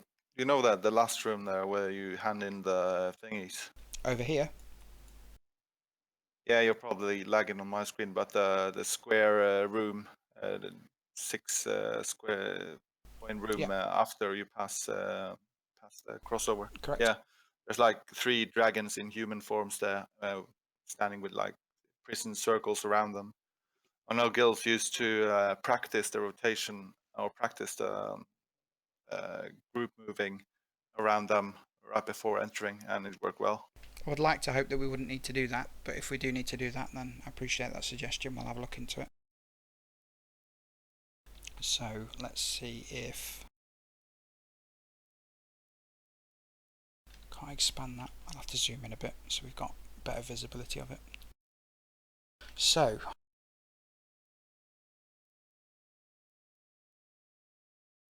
The idea is that anybody is stood within it's either 8 or 10 yards will make them a valid target. If you get hit with I-beam, for it to chain to them, and anybody stood in 8 or 10 yards of them is a valid chain target for them to chain onto another person, and so on and so forth. What we want to do is we want to make sure that somebody that's got a nature potion on and a nature potion ready runs in first and takes at least the first 3 or 4 beams before it then gets distracted and goes elsewhere. You can't, other than those 2 or 3 beams, manipulate where the boss goes from that point.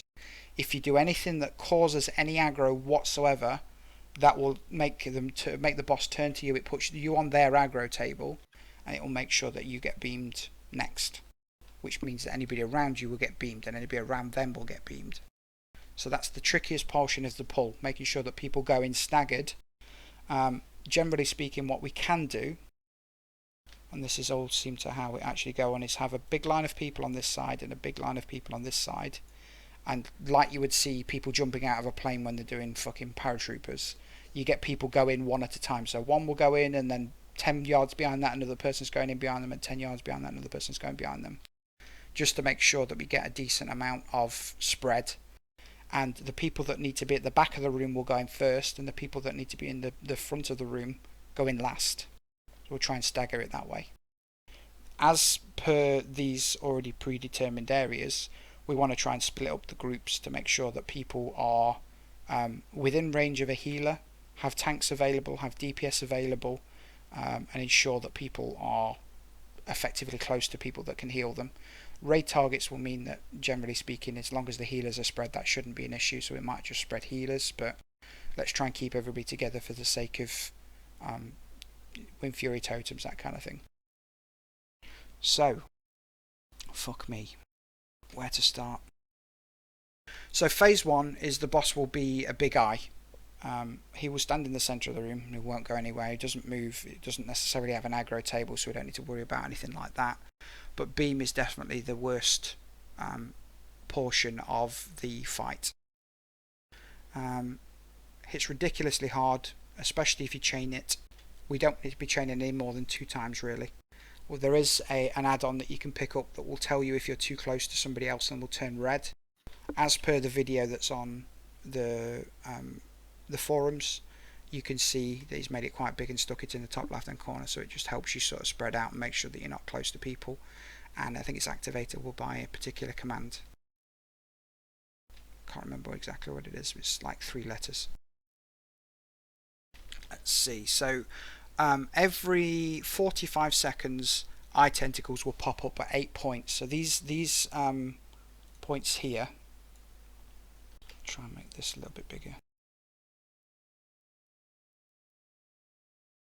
So these, what I'm slashing through now, is where the eye tentacles will pop up, and they'll spawn consistently every 45 seconds until you meet phase 2, at which point they'll spawn every 30 seconds.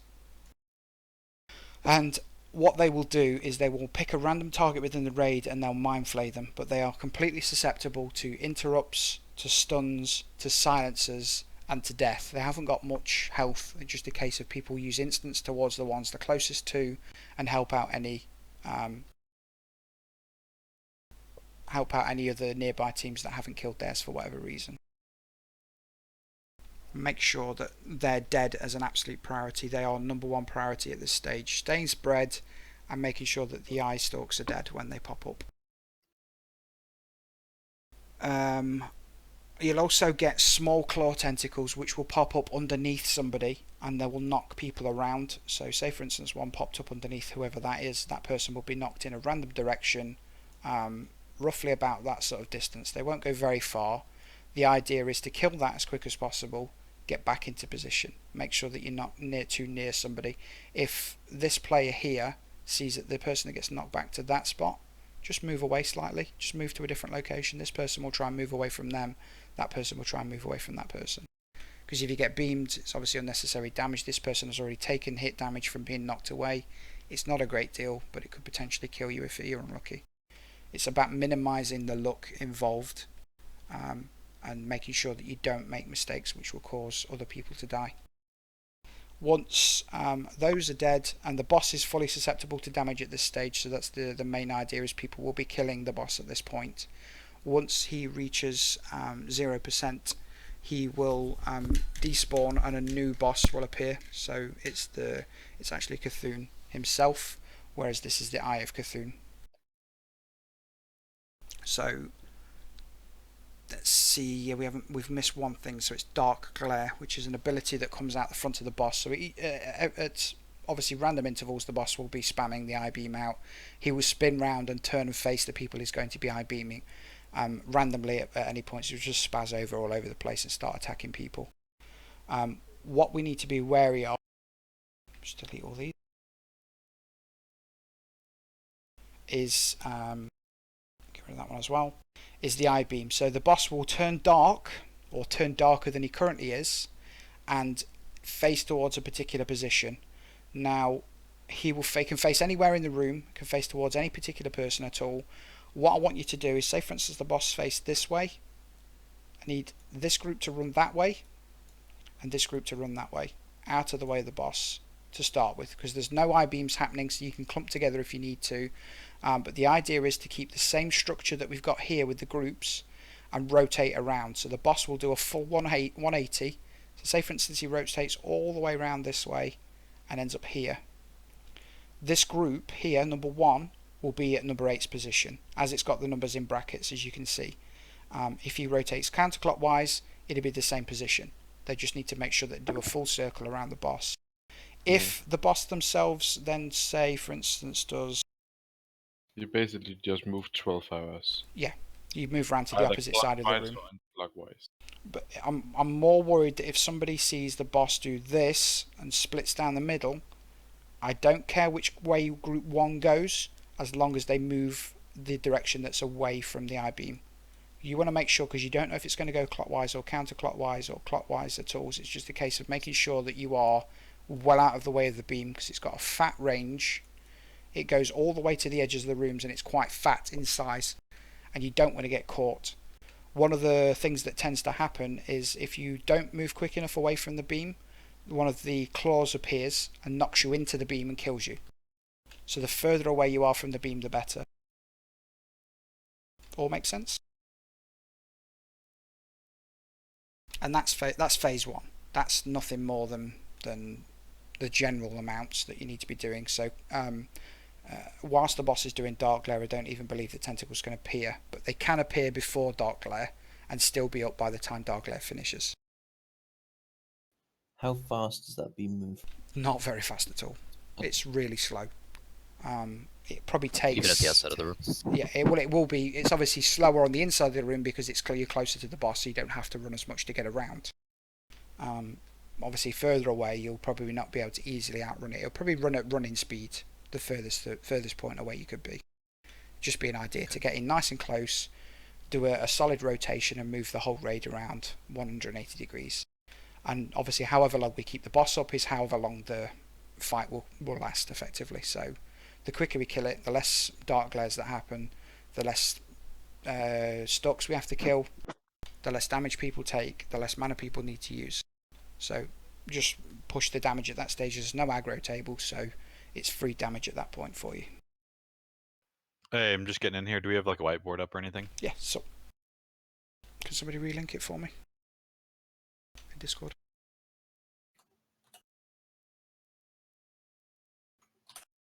Grassy.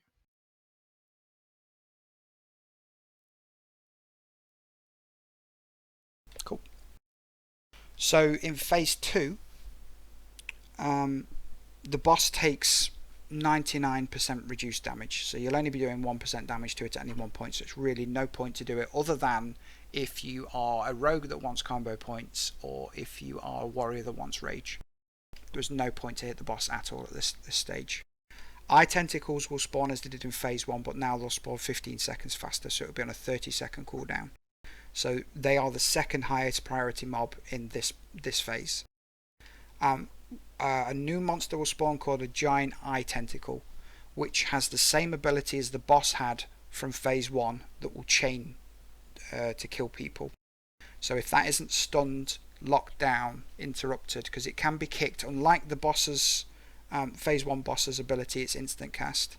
This actually has a very short cast period where you can interrupt it. So the idea is as soon as that spawns, everybody charges towards it, locks it down, stuns it with cheap shot, stuns it with concussive blow, makes sure that it's kicked if necessary, or interrupted or pummeled or whatever. If that gets a cast off whilst everybody's clumped up, everybody dies. So let's not do that. A new monster that will spawn in this phase as well. The giant eye tentacle will appear randomly within the room, so it's up to the closest group to get on that ASAP. Be swiveling when that's about to pop up. So if it pops up here, group 1 and 3 will be the first response to it. So make sure that it's counterspelled, make sure that it's stunned, make sure that it's interrupted.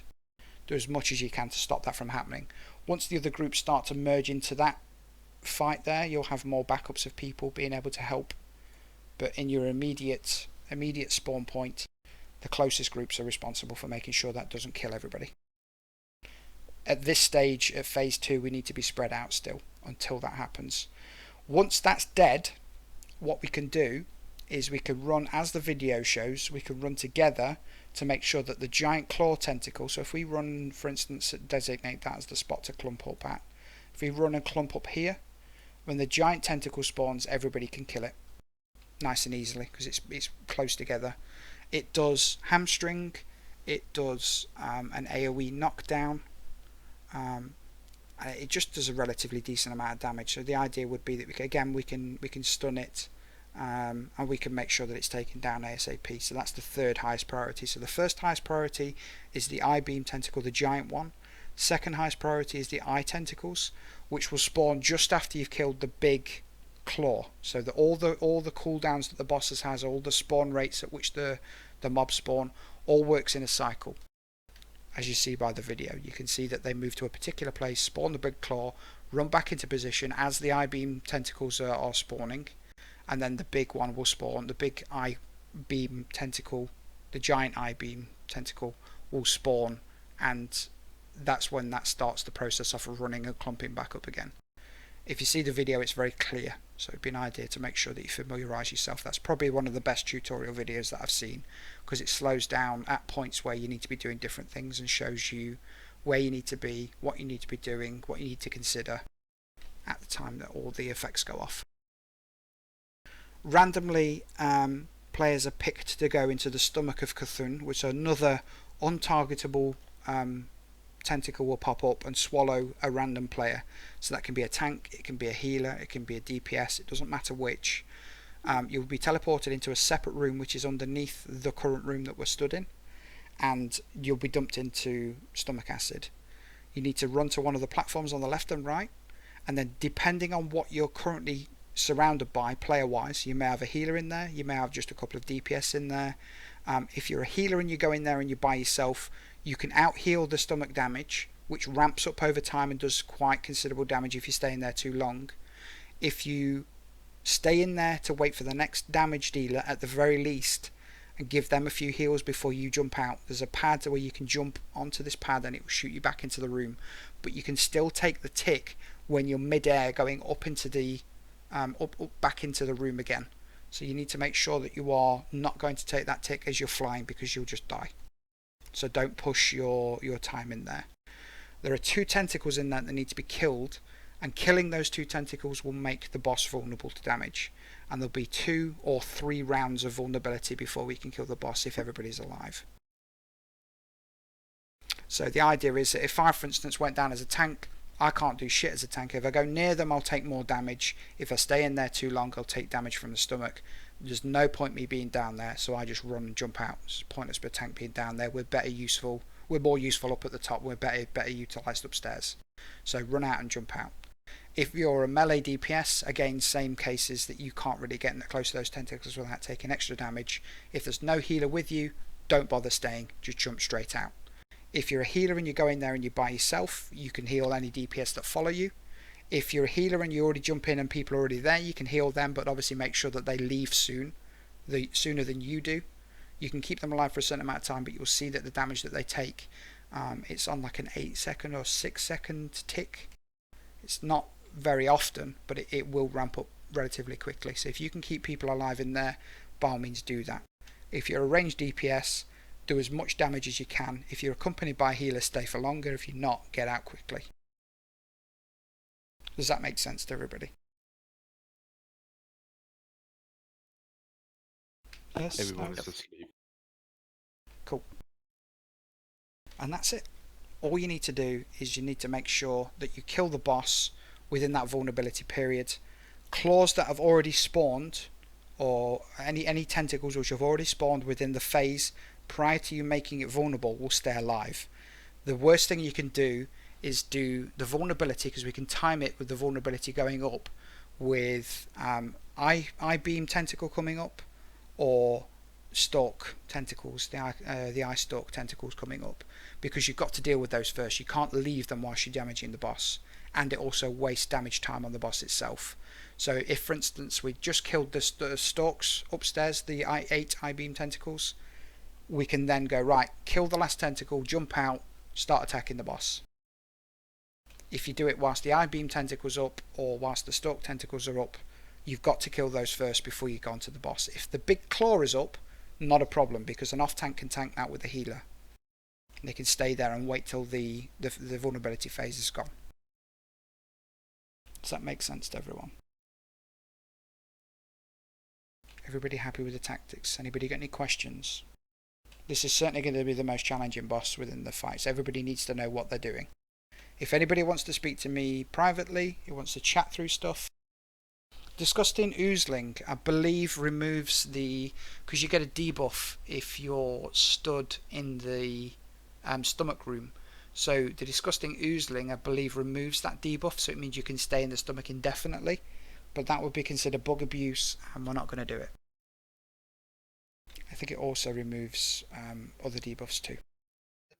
Don't you need like 20 of the Oothlings to yes, to basically push take all your debuffs off.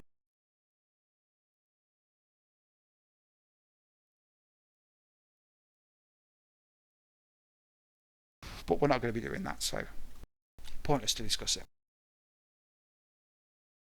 Does anybody have any questions at all? Sorry, I don't see the questions necessarily on the board. I've got 3 screens I'm looking at constantly. Apologies. Any more questions? Anybody got any ideas, any changes, any comments? Cool. I think it will be easier when we are been there. Oh yeah, it'll definitely be easier. I appreciate that this is no replacement for actually being physically there and doing stuff. It's just a case of the tactics that we've gone over. The thread itself is available for you to read at. All the videos themselves are handpicked by me as being one of the best examples. There may be better examples out there, but I spent a good few hours searching around for those. By all means, familiarise yourself with the fight by looking at some of those videos.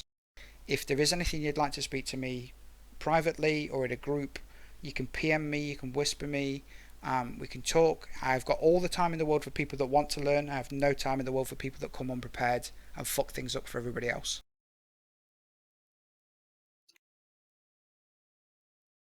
Cool. Well, that's the end of AQ School. I appreciate that everybody's taken the time to come and listen to everything that's been said in here. It's just to give us an idea as to obviously how many people are interested in what we're doing. Some people it's a refresher, some people it's brand new. I don't necessarily want to prioritise people going to the raid that do or don't have any experience in here, because I believe that any good player can adapt to the situation. So by all means, don't think just because you've never been to AQ before that we will then pick somebody else who has more experience without another good reason accompanying that. Thank you for doing all the work. For doing this and for the so long thread. so much fucking time and effort put into this fucking thread. Swear to God, it took ages to do, and I hope that all the information's relatively accurate. I hope most of you found it informative or a nice refresher for yourselves. Yes, thank you very much. Cool. Feel free to chat. This is going to be a VOD on your stream, right? I've just finished recording it. I'm going to go watch it again. Cool. He's finished recording. You can draw the penises now. Here, I clear the board. Just what I came for. Yes, just what I've been here for. Let's get those penises on. And Liam shows up. Of course I'm showing up here, the word cocks. Now, Liam,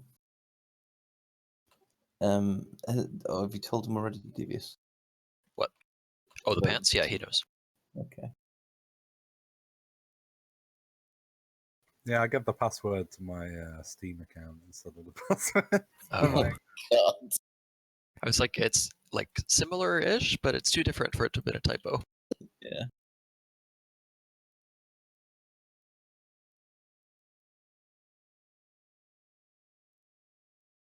All right, I'll be back in a minute.